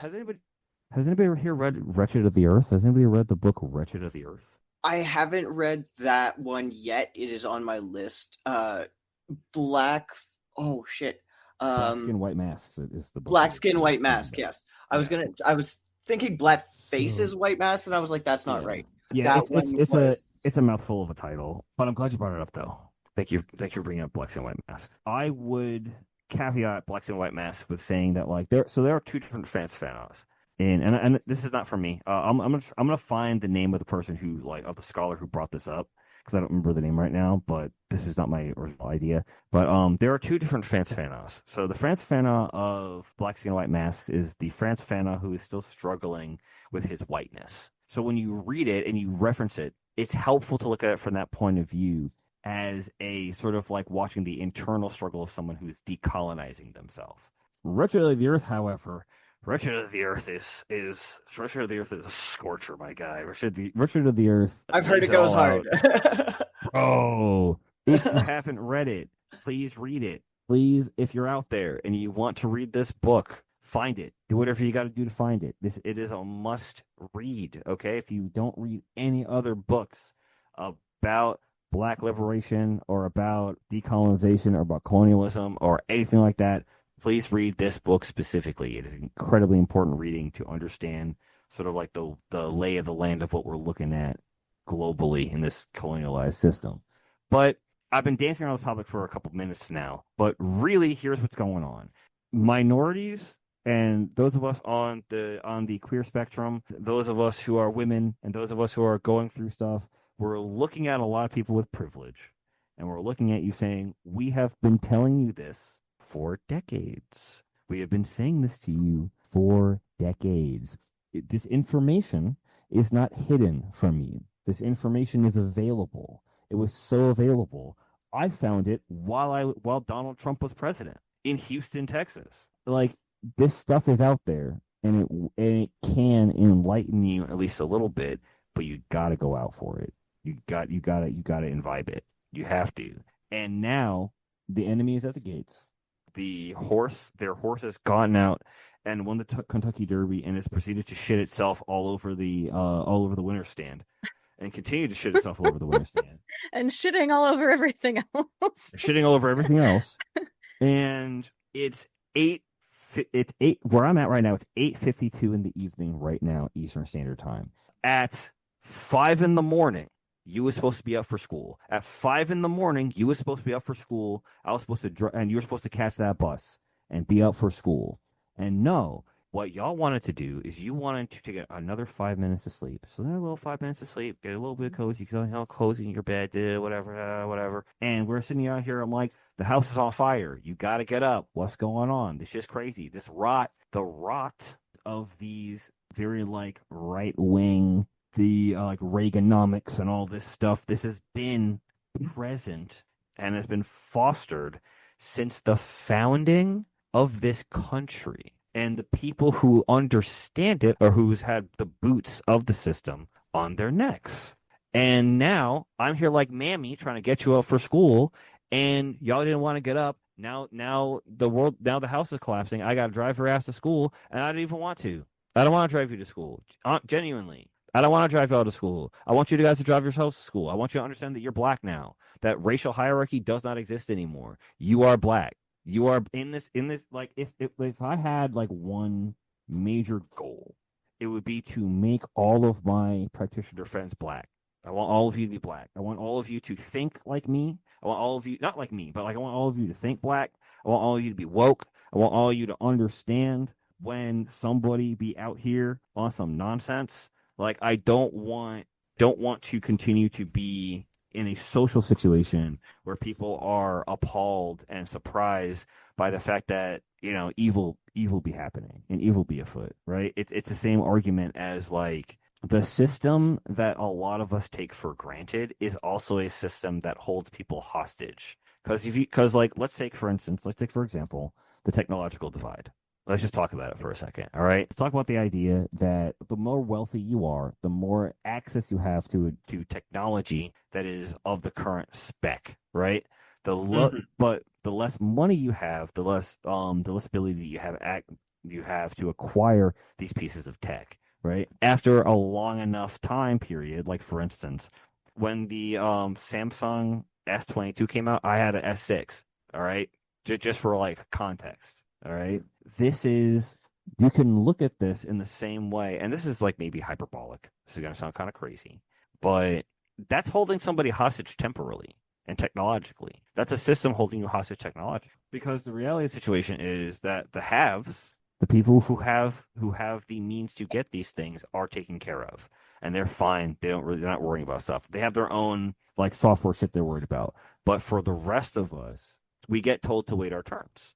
We get told to piece together practices and careers and art and all of these things from the dregs of society. And when we talk about films like this, when we talk about the situation that we live in, when we talk about all this stuff, that's not a joke anymore. That's literal, and it always has been literal, right? Like it's not something that, a lot of people can look away from anymore, because that technological divide is very real and does have consequences. How many people, if they had access to better tutelage, would be doctors or lawyers or artists or whatever, instead of behind bars on a marijuana charge? Or if they had like better schools, their schools had better equipment, somebody gave a shit about the municipal like system, and the local government was actually running smoothly. These are drinking water. If we had systems that were actually designed to like serve the people rather than serve the like corporations and stuff, which is kind of what's evolved. Exactly. It's not sexy. Yeah, no, and thank you so much for there's a lot to chew on there and a lot to think about, and I appreciate you sharing all of those perspectives. And yeah, fuck yeah, thank you. I wanted to kind of bring us, I'm looking at the time here, and I want to kind of bring us back to the film and the like sort of Reaganomics of it all, and the sort of way that things have continued to evolve. I wanted to mention a couple of like little notes about this. At one point in the movie, we see like a newscaster say, "It's a new morning for America," which was Reagan's like slogan. So there's this like very direct call out, like, yes, this is super about Reagan stuff. Oh, yeah. Don't get it confused, anybody. And the other thing which is interesting is that a lot of Reagan's economics policies were informed by our good friends over at the Heritage Foundation, who were also the architects of the plan Project 2025, which has resulted in the sort of like destruction of much of our infrastructure and really kind of like set the U.S. back in terms of like services and all kinds of other things. The film They Live was adapted from a short story called 8 o'clock in the morning. So this was written by Ray Nelson, and it's a 1963 short story. But basically the plot is that Piper, who's a working class drifter, basically goes to get some hypnotherapy. And during the course of this hypnotherapy, he is kind of like deconditioned from this hypnosis that everybody else in society is receiving from these alien interlopers called the Fascinators. And I think that that's a really interesting sort of like magical touchstone. We talk about the word fascinate. It comes from the Latin fascinum, which is like a spell or witchcraft, this sort of idea of media being used in this sort of like magical spell-like entrancing way. So I think that there's a lot of interesting sort of like tie-ins with this idea of the signal and with how technology has evolved and has like really increased its ability to build these kind of new imaginary worlds for us that we can sometimes get lost in. So I'm hoping we could comment a little bit about the way that we think the film might be different if it was like made today. That's so interesting because like so many of the things that I noted were things that were so very parallel with, you know, like what the world is going through today. I think it would be the same movie, honestly. I think it would be the same film. Yeah, like I can't. You might be the same right, film, bro. actually. And even like to the extent of like the taglines, like a lot of what the aliens propaganda is encouraging people to is like stay asleep. Like don't get woke. That's, I know Litteronen used that catchphrase woke, which not everybody, I'm not 100% sure what it means. I know that it's a much cause of ire for those on the right though. I got you But back. this idea of like stay asleep, don't wake I up. got your back. You know, I'm being woke. I got your back. Reproduce, buy things. Like I think that like we are receiving a lot of these like messages very overtly. Oh yeah. There were so many parallels that I can see being like, if we go way back, way to the beginning of the movie, the very beginning of the movie, the first voice we hear. I know this is after like a considerable amount of like silent walking amongst cityscapes and sunsets and stuff like that. The first voice we hear is an announcement over the intercom at the temp agency about a computer error. So like that's where we're starting off. Like there's been a computer error and nobody's getting paid. If we go to the conversation between Frank and Nada with the steel mill and how I believe he was talking about like the steel mills got bailed out and you know what, they gave themselves raises. There are all of these like similar, both economic and also technological parallels between, you know, like sort of what we're going through now and what's going on in the movie. This is actually one of the things that I was kind of rolling around in my mind when I was talking about, you know, the white cis gay man as a sentinel character being very in line with like this the gay tech mafia as they call it, Peter Thiel and, you know, like all of these companies that are implementing all of this surveillance tech and stuff like that. And actually, it was a really good discussion that was being had on the server where somebody said that like there's almost like this misnomer of the quote unquote gay tech mafia because like these people's sexuality isn't necessarily like it's gay, but it's not necessarily gay. It's their sexuality is power. You know, it's power and dominance over this environment that they're in, and that's just one of the tools that they have available to them. But going back to the movie and how I think it might be potentially different, the only thing that I can potentially see is maybe how religion is portrayed and symbolized and stuff like that. Yeah, that's actually a really good point. I think if we look at like US political history, it really wasn't until George W. Bush or George H. Bush that we with Dan Quayle that we see the Republicans like really realizing that they can like flirt with and take on this like very religious like fundamentalist vein of culture, because before it really wasn't as big of a part of the Republican platform. But with Dan Quayle and especially like the comments, there's this whole thing with like Murphy Brown and like everybody thought it was like really fucking stupid what this guy said. They're like, you know, that's like a fictional character or whatever. It was taken out of context, whatever. It's a whole story. You can listen to an episode of You're Wrong About it, which is very interesting and a good podcast. But that really was this interesting like point in history where like mainstream culture was like, this is like a super stupid thing to be mad about, this like single mom being portrayed on television. But the religious right were like, oh yeah, we fucking hate that. Like, tell us more like that. And the Republicans were like, oh, we can get these guys on our side if we like, you know, bring this kind of a vibe. So it's this interesting turning point for the grand old party. If I remember correctly, that was what led to abortion being included within conservative and Republican platforms, was sort of that, you know, like it was a non-issue before that. Yeah, I mean, even like George W. had run on a sort of like environmental platform, if I recall correctly, until, you know, everything was chucked into the hopper with that. But in the past, like it was much different, you know, between the parties and stuff. The landscape of American politics, or US politics rather, has changed drastically over the course of my lifetime for sure.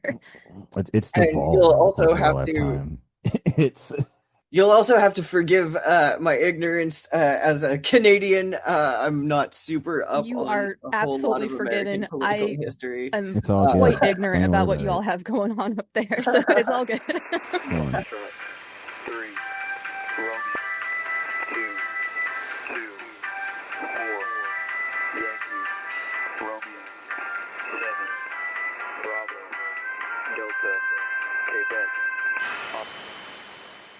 Greetings, it is I, Alexa from the future. Thanks so much for listening. I hope you're enjoying the episode so far. Lots more to get into here, but I wanted to hop in real quick and give a shout out to Guillermo X, who I believe was the first person who came up with the idea of doing a They Live Magic sunglasses working. Guillermo is no longer hanging around with us for the time being. People do come and go and all, but I wanted to acknowledge the very cool work that he put into launching this magical experiment. Looking back, I had absolutely no idea the wild ride that I was about to go on, and magic and art can certainly be like that, taking us on unexpected journeys. So fuck yeah. I also wanted to give a quick note about the meta-context of Project SPEX, which was created by members of the Green Mushroom Hypho Sigil Project, which you've heard me mention before, but what is that? Okay, well, the Green Mushroom Hypho Sigil Project is an ongoing group magical working based on the metaphor of the relationship that some fungi share with some plants. So in a nutshell, if we, the magical practitioners, are like a forest or stand of trees, the Green Mushroom Hypho Sigil current connects us and strengthens us in unseen ways. In addition to the mycelial web, which connects us, there's also the idea of the mushroom spores, which are like little packets of the current's energy, which can be applied to situations as needed by any participant. One can think about them as microservitors or things like that as well. The Green Mushroom Project's newest experiment, Void House, is about investigating the healing and alchemical properties of consent, providing consent education to magically inclined people, and organizing consent-centered magical spaces for group work, both in person and online.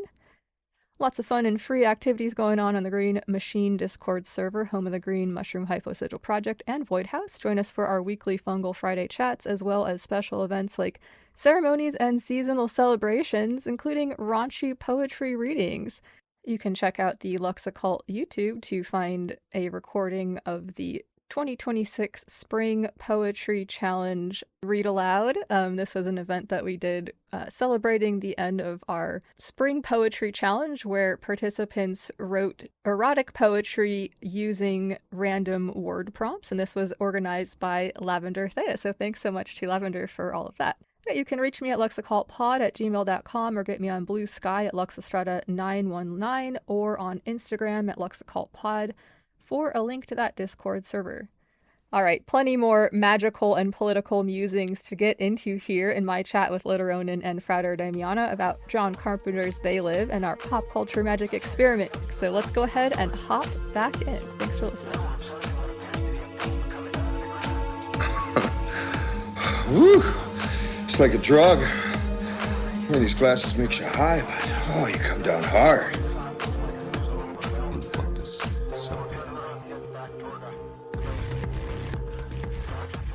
Another interesting thing about the movie They Live is that Vince McMahon, who was a sort of grandee of the World Wrestling Federation, as it used to be called, the World Wildlife Fund, actually ended up suing them, I think, in the early aughts, and they had to change their name to the WWE.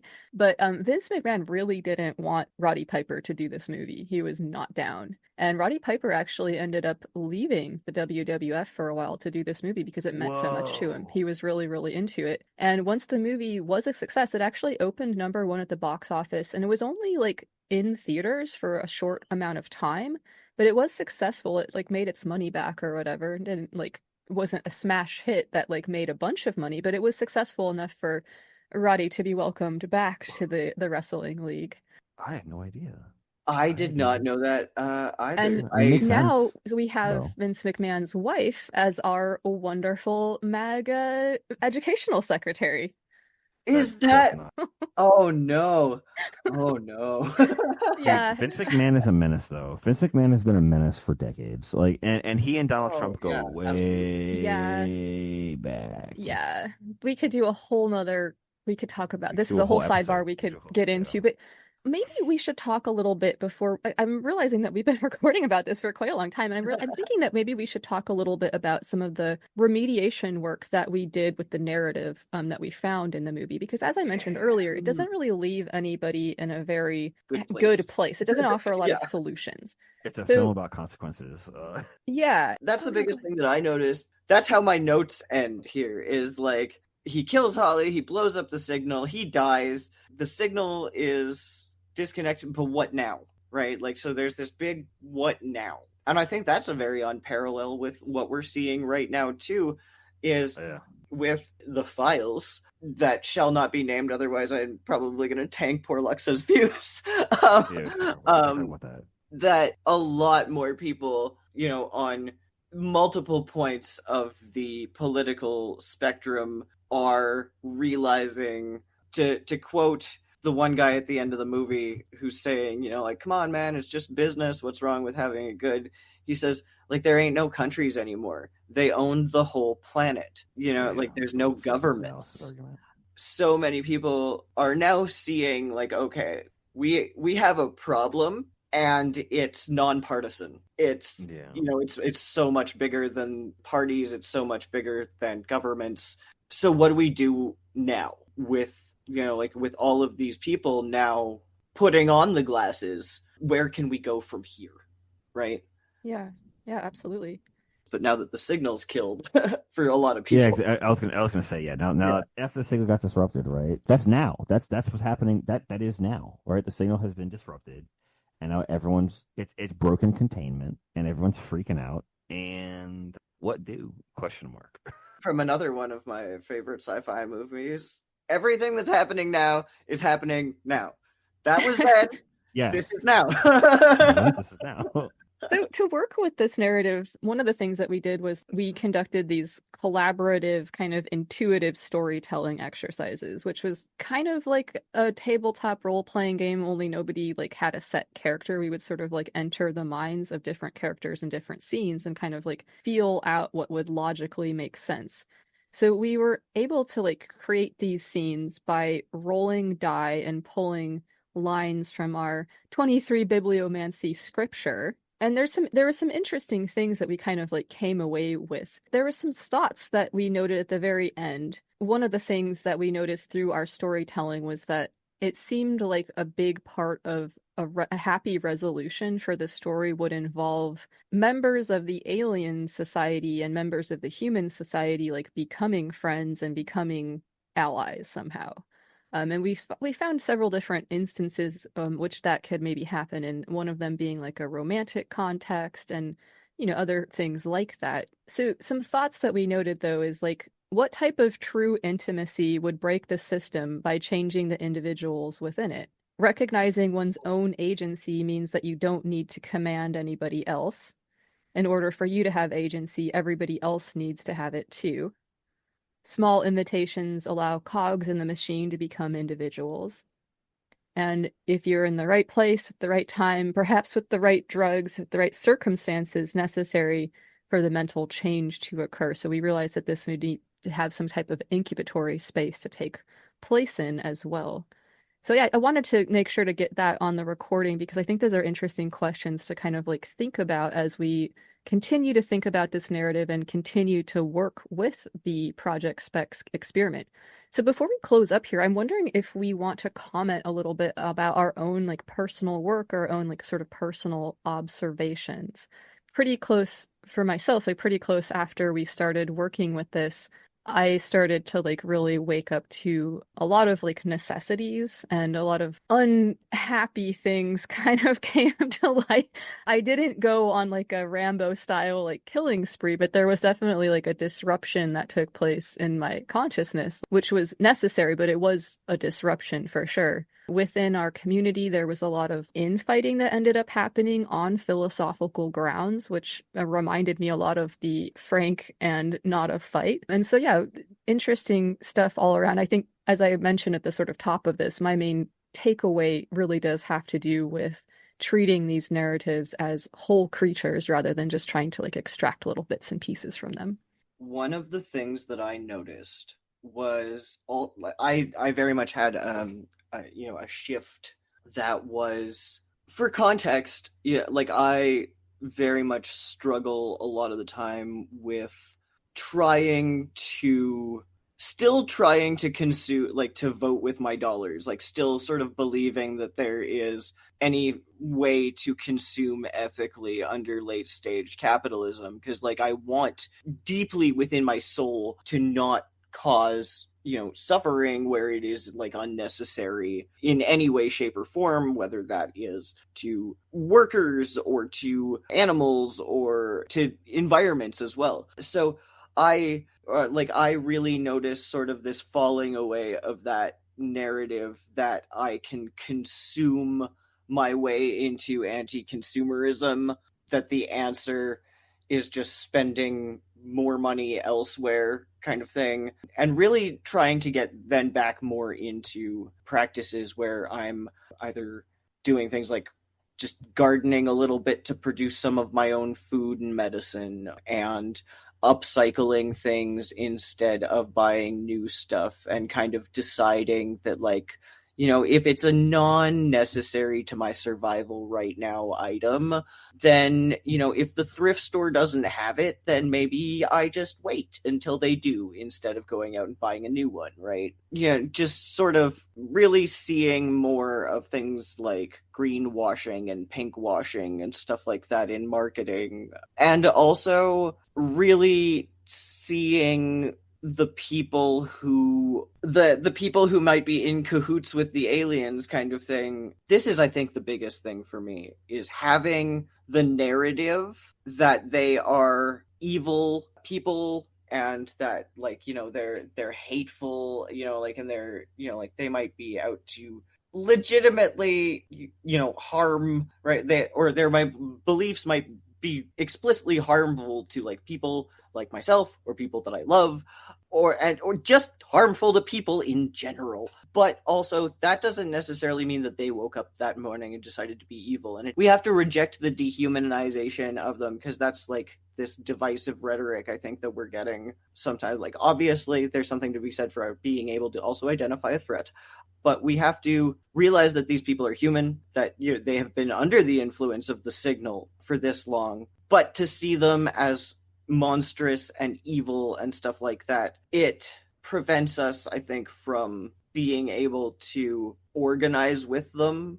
And I know that I'm coming from a place of certain privileges, and also from a place of like certain lacks of privilege in other areas and stuff like that when I say this. And that's when we own our privilege in certain areas. Like for instance, like myself as somebody who can, for the most part, if I'm trying pass as male, somebody who is white, I might have more pull with somebody who, like looks like me, or where I can call that bullshit out for what that is and, maybe educate, do it in strategic ways kind of thing. Because these people who have now had this signal broken, they're looking around and they're a lot of the time facing kind of like what we were talking about earlier, where when I was talking about the ego magic involved and stuff like that, like a lot of the time they're now facing that I'm the asshole moment. And what is going to be, like a crux of the situation, I think, not whether we can pander to them and be like, oh, it's okay, like poor baby, you didn't know, but rather to at least guide them in the direction of like what to do now. It's not to say that we have to be best friends with these people and invite them over to dinner at our house and stuff like that and potentially subject ourselves to harm. But at the same time, just seeing them as a human being who was being bamboozled, I think. I hope I'm not rambling and that I'm coming across, No, it makes sense. Yeah, it makes a lot of sense too. No, Yeah, it and I makes think sense, yeah. what you're describing there, this sort of like, it is a form of like a type of ego death that people have to sort of like go through. Like this idea, this like self-concept is sort of maybe a little bit shattered by some of these like recognitions, and in the space that's like left over is a vacuum or a void where more of a clear, accurate picture of the world can emerge and stuff. But it's a disruptive process, and I think really recognizing the humanity of people is never going to steer you wrong. I totally agree with you there for sure.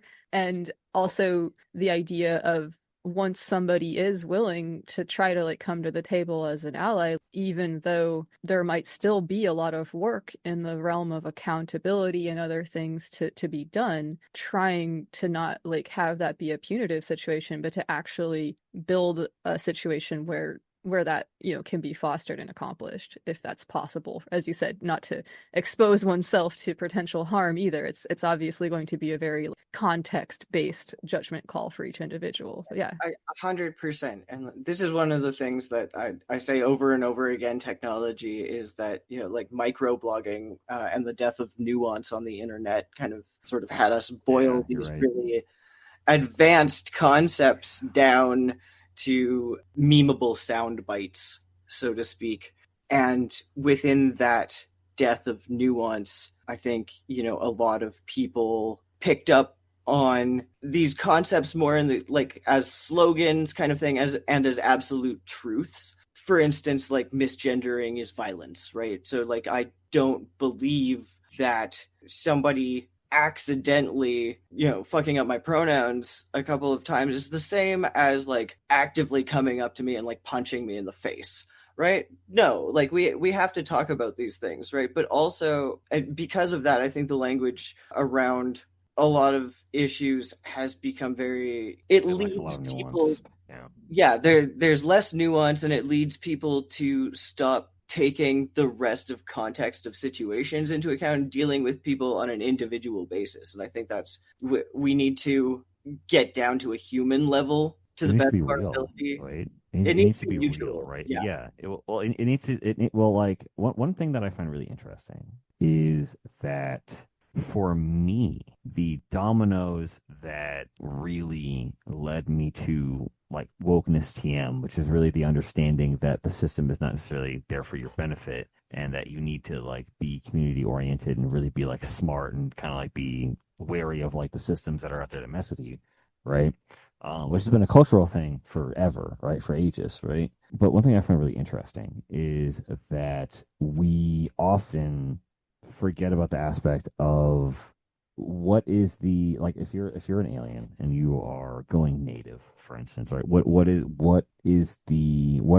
you see in the experience, in that very human experience that is worth preserving or worth protecting?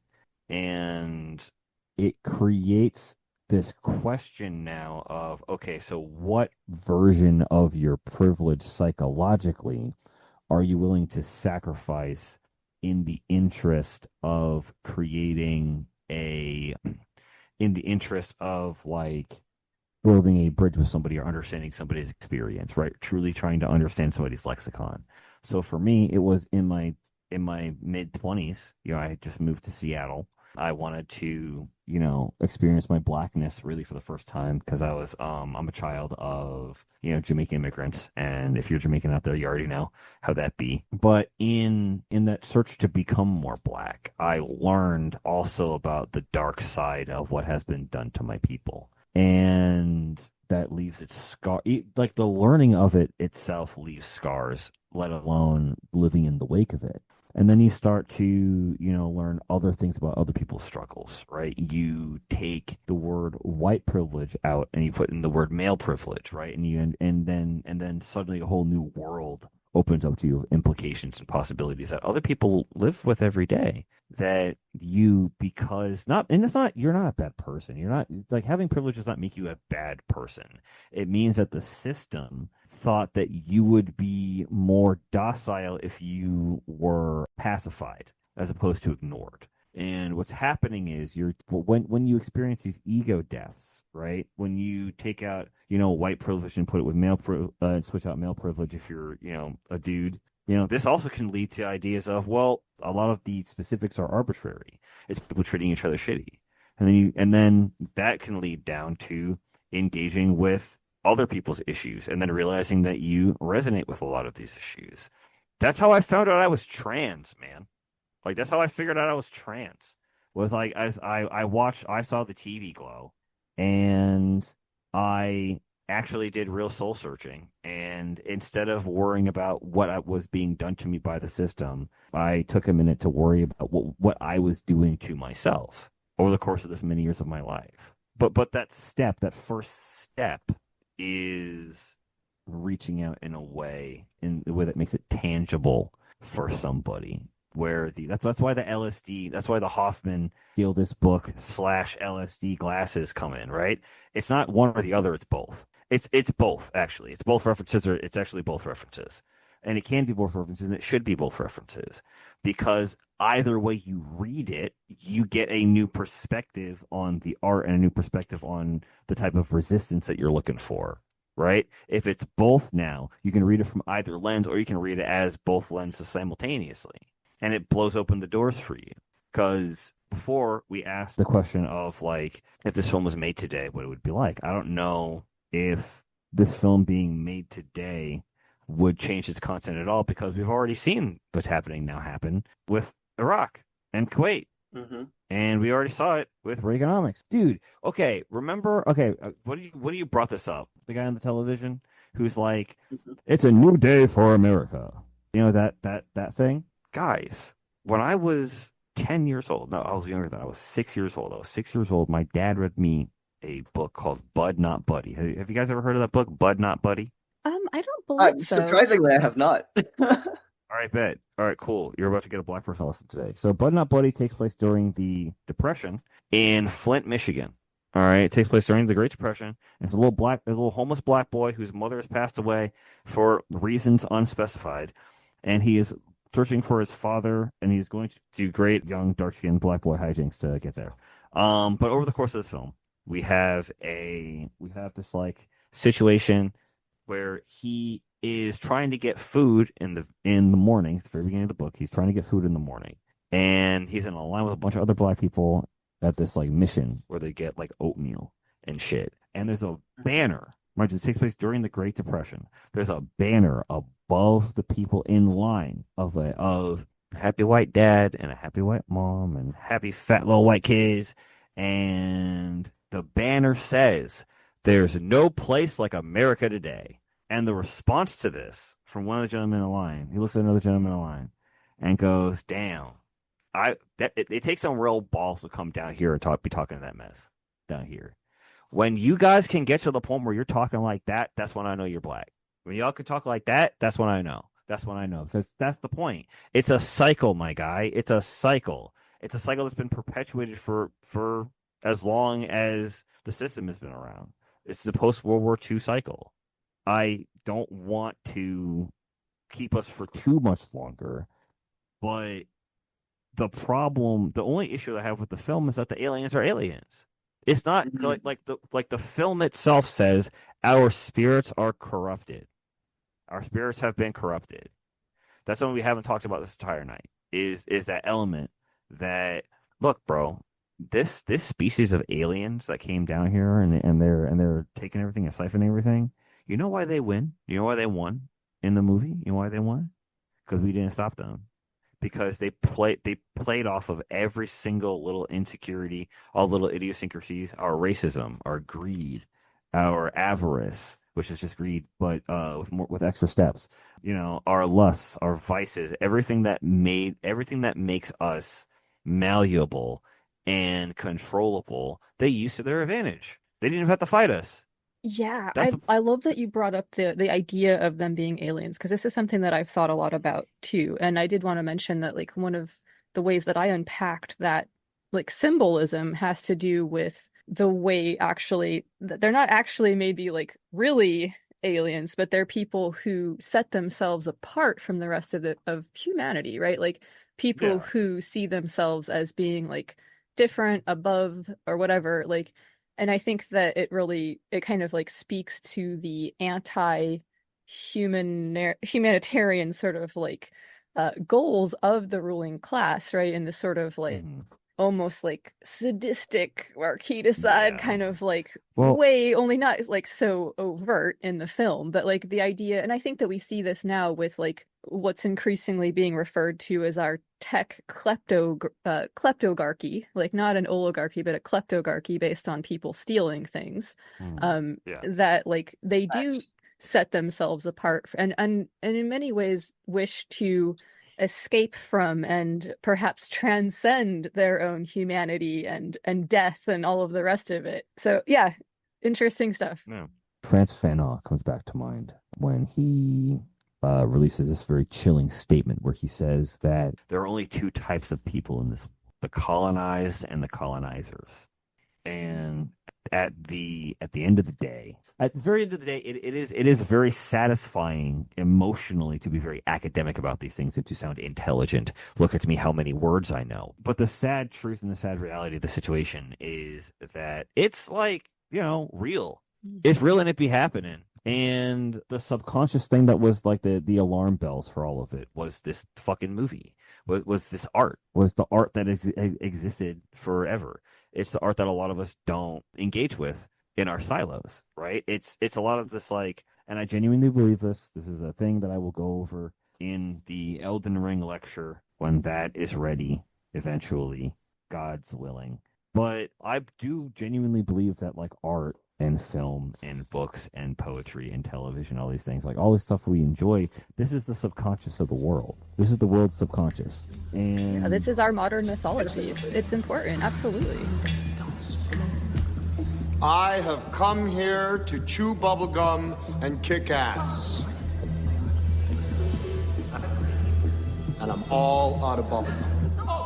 All right, we're all out of bubblegum and almost all out of time. Do either of you have any last thoughts or words of advice that you would like to share with the audience today? If anybody listening to this, if I would want you guys to take away one thing from this discussion, it's that your journey that you are on, right? It is personal. You are not everything about your journey is going to make sense to anybody else around you. But the thing about the community around you that matters is that these people care about you. And that if you can surround yourself with people who will allow you not to be a version of yourself that is palatable for them, but a version of yourself that is full and real and is your true self and is that big expression of yourself, right? That can go a long way towards circumventing a lot of this alienation that we're feeling. It's a lot harder to feel alienated when all the people in your life are actually bent toward your success rather than your downfall. Yeah, fuck yeah, dude. Thank you. Also do magic. Also do magic. Also do magic. Do magic. Fuck yeah. Community and do magic. Hell yeah. Yeah. And if your magic looks weird, that's fine, bro. That's fine. That's your magic system. It's fine. It doesn't. Just do it. Just if it works, it works. Don't worry about it. Don't worry about what all those ceremonial magicians say. Don't worry about what the film might say. Do you, bro? Fantastic advice. If you really believe it and you really intend to have it work, be good, bro. Do you? Fuck yeah. Fuck yeah. I think if I would want the listeners to take away any one thing from this conversation, it is to remember that little shanty town in the midst of everything kind of falling apart, looking like shit. Find community, find your people, help to strengthen, networks within your community. Find your network of people with, wide varieties of skills ranging from, like medicine, gardening, and also communication. Find the people who can, like Roddy Piper in the movie, find the people who can distribute the glasses, build your communities, build your networks. Things are, they're out of the bottle now, and this is the new normal. There's a different part to play in this for everybody. Don't feel like just because you're not Roddy Piper, who can run in guns blazing, that you don't have and that might not even be a very successful strategy, right? Well. Exactly. We see that not being super successful. We saw how that was sometimes not so useful. Yeah. Sometimes existing is enough. You know that? Sometimes Absolutely. existing, here's something that I'm going to tell you, Damiana, and it's recorded, so it's recorded for posterity. So at any point in time, you can refer back to this recording when I said this actively to you. Damiana, you were one of the people who, through like being just straight up friendly and cool to me and having my back on some like wild stuff that happened a while back. Look, homie, you were one of the people who gave me like the confidence to actually like approach the reality of being trans in a very real way. And you did that just by existing. You did that by existing in my orbit. That's how you did that. Thank you for saying so. And yeah, honestly, like I exist out of fucking pure spite at this point. Oh, same.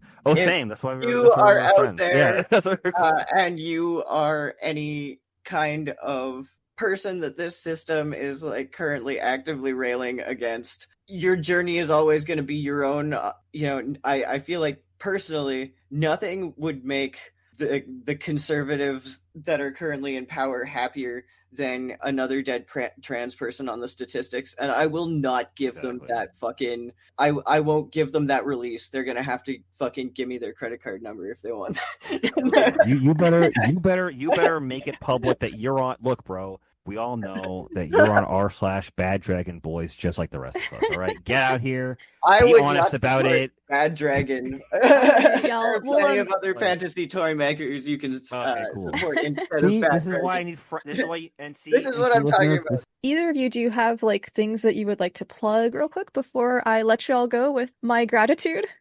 Nothing big to plug right now. I'm occasionally you can see me hanging out with the Golden Inquisitor crew of Elden lore fame.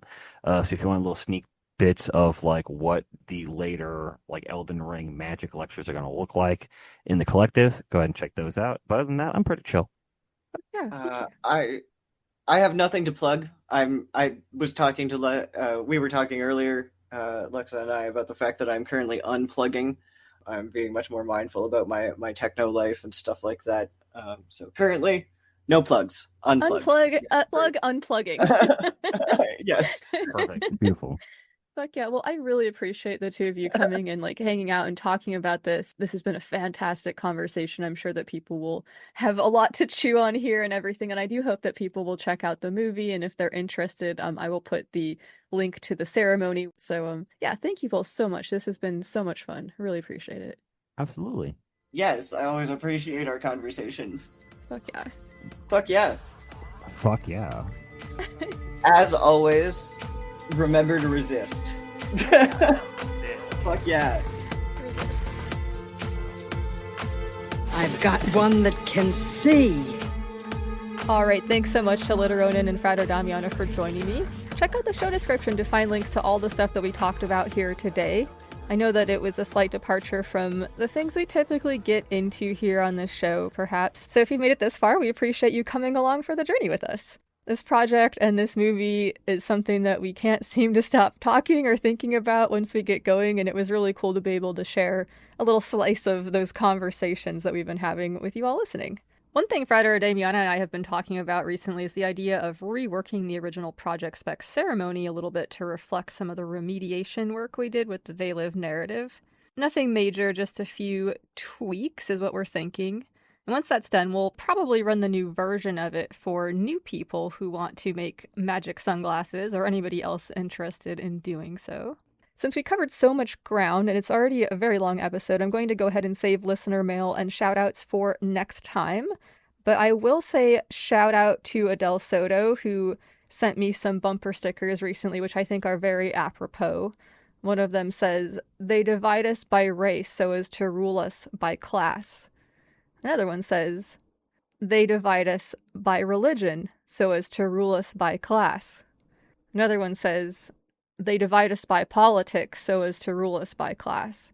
And they all say on the bottom, "Eat the rich, class war now." So those are fun bumper stickers. I love it. Shout out to Odell Soto for sending me that and all kinds of other fun goodies. Also wanted to say shout out and much love to everybody participating in the Green Mushroom Project, regardless of what that looks like for you and your practice. It's been such an honor and such a privilege to be sharing this journey with you all. I appreciate the little shanty town we've been building together. Stoked to be working on an episode with a very rad conversation I had with Marcella Kroll and Adam Smith about the magical technology of initiation and their new Initiates Oracle deck published by Wiser. We pulled a couple of cards during the interview, and the deck was kind of trolling us. It was a really good time, and it's a beautiful deck. Definitely stoked to share that when it's ready to roll. In the meantime, though, I'm very curious to hear your thoughts about the Hoffman glasses in the film, or things you might have noticed when you put the glasses on if you've been working with Project SPEX. You can reach me at luxoccultpod@gmail.com, or you can get me on Instagram at luxoccultpod or on Blue Sky at luxestrata919. Okay, a couple of quick final thoughts.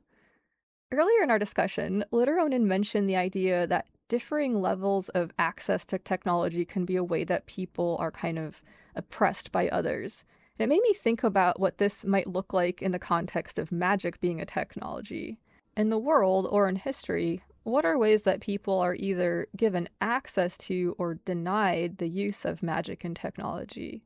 Religious prohibition of magical practices outside of the structure of the religion seem to be kind of like common and easy to find. There's also examples of grimoires from history with like dire warnings about not letting women get their hands on the magical tech inside. And for me, it kind of makes reading these things a little bit more fun because it subverts the very like silly notion that I shouldn't be allowed to because whatever reasons. And the question as to like why these warnings are there is an interesting one to ponder. I've thought about this a lot, actually sort of like meditated on like what were they so afraid of? Or maybe like are afraid of. I suppose that this attitude persists in the world today as well. If technology is a type of magic, where does what's being done with AI fit into things? I know there's a lot of different ways of looking at this and a lot of different perspectives. But one question that's been coming up for me is like the idea of what's the impact of our, like as individual magicians, what's the impact of our interactions with entities created by, or some would say summoned by is technically more accurate, created or summoned or whatever, by people who maybe like don't have our, or maybe like humanity in general's best interest in mind? I'm really not sure. I do know that in magic and in mythology, there are a lot of cautionary tales about how interacting with entities that don't have human bodies and maybe don't understand our whole human context can be a risky thing to do. This is something that you'll hear a lot of people having a lot of conversations about and, you know, sharing warnings and best practices surrounding. Sometimes these entities are contextualized as land spirits or astral beings or demons or other things. There's all manner of different types of things and ways of looking at them as well. But the practitioner is always warned that even if there's no malicious intent on anybody's part, just dealing with something that's really different, something that might not get what's going on with being a creature with a body, like all of that, just that difference of understanding can introduce risks. And you don't, or at least you probably shouldn't, I'd say, listen to what you're told uncritically, or assume that something or somebody has your best interest in mind just because it's acting friendly. There's many cautionary tales about dealing with non-corporeal entities, and actually also about dealing with technology, by the way. A lot of these things revolve around coming under the control of what you're working with, thinking that you're the one who's pulling the levers or pulling the strings, when actually you're the one being puppeteered by something that could be like playing on your short-sightedness or just simple human weaknesses. I don't know, framing things in terms of like demons and all the rest. I've heard conversations surrounding like possession and stuff like that. I feel like that's all a pretty sensational way to frame what I think most people agree is a pretty important debate happening in our culture right now regarding technology and how we want to use it going forward. But this following kind of like sounds like a fun movie plot, and it's probably not really too far off base depending on how we want to frame things. But what might it mean for humanity if the most powerful people in our world, the most powerful because they like have the most money, what might it mean for humanity if they had all come under the sway of non-human entities who were constantly instructing them in the small facets of their personal lives? What if we were already being ruled by AI to some extent through its influence over the powerful people who are pushing for it and who seem to be addicted to using it? What are we to make of the increasingly common and sometimes very dangerous phenomena of AI psychosis? So many questions. I'm definitely curious to hear people's thoughts about all of this and more. You can reach me at luxoccultpod@gmail.com and on Instagram, luxoccultpod, and on Blue Sky at luxestrada919. All right, what a long, strange trip it's been. Thanks so much for listening to the Lux Occult podcast. I'll remind you to look around and find your shanty town and maybe do something nice today for a member therein. A small act of community solidarity can go a long way to brightening someone's day. And it can also be a great way to resist. And I'll now share the Green Mushroom Project statement of resistance as I remind you to, however it looks in your own life and your own context, resist. Resist by maintaining sovereignty of the self. Resist by maintaining love of the self. Resist by maintaining fierce loyalty to love and pleasure. Resist with acts of radical kindness. Focus on the path to better times. Fuck yeah. Thanks so much to Frater Damiana and Literonin for joining me. Thanks so much to John Carpenter for the movie They Live. Gratitude to Hecate, The Void, and all of Team Unseen. Thank you so much for all the kind support for the show and my other work. And most of all, thanks so much to you for listening. Much love. Even in dark times, there are many bright lights, so shine on, friends. This is Lux Estrada, reminding you to stay strong, guard your mind, put on the glasses, and stay fucking curious. Cheers.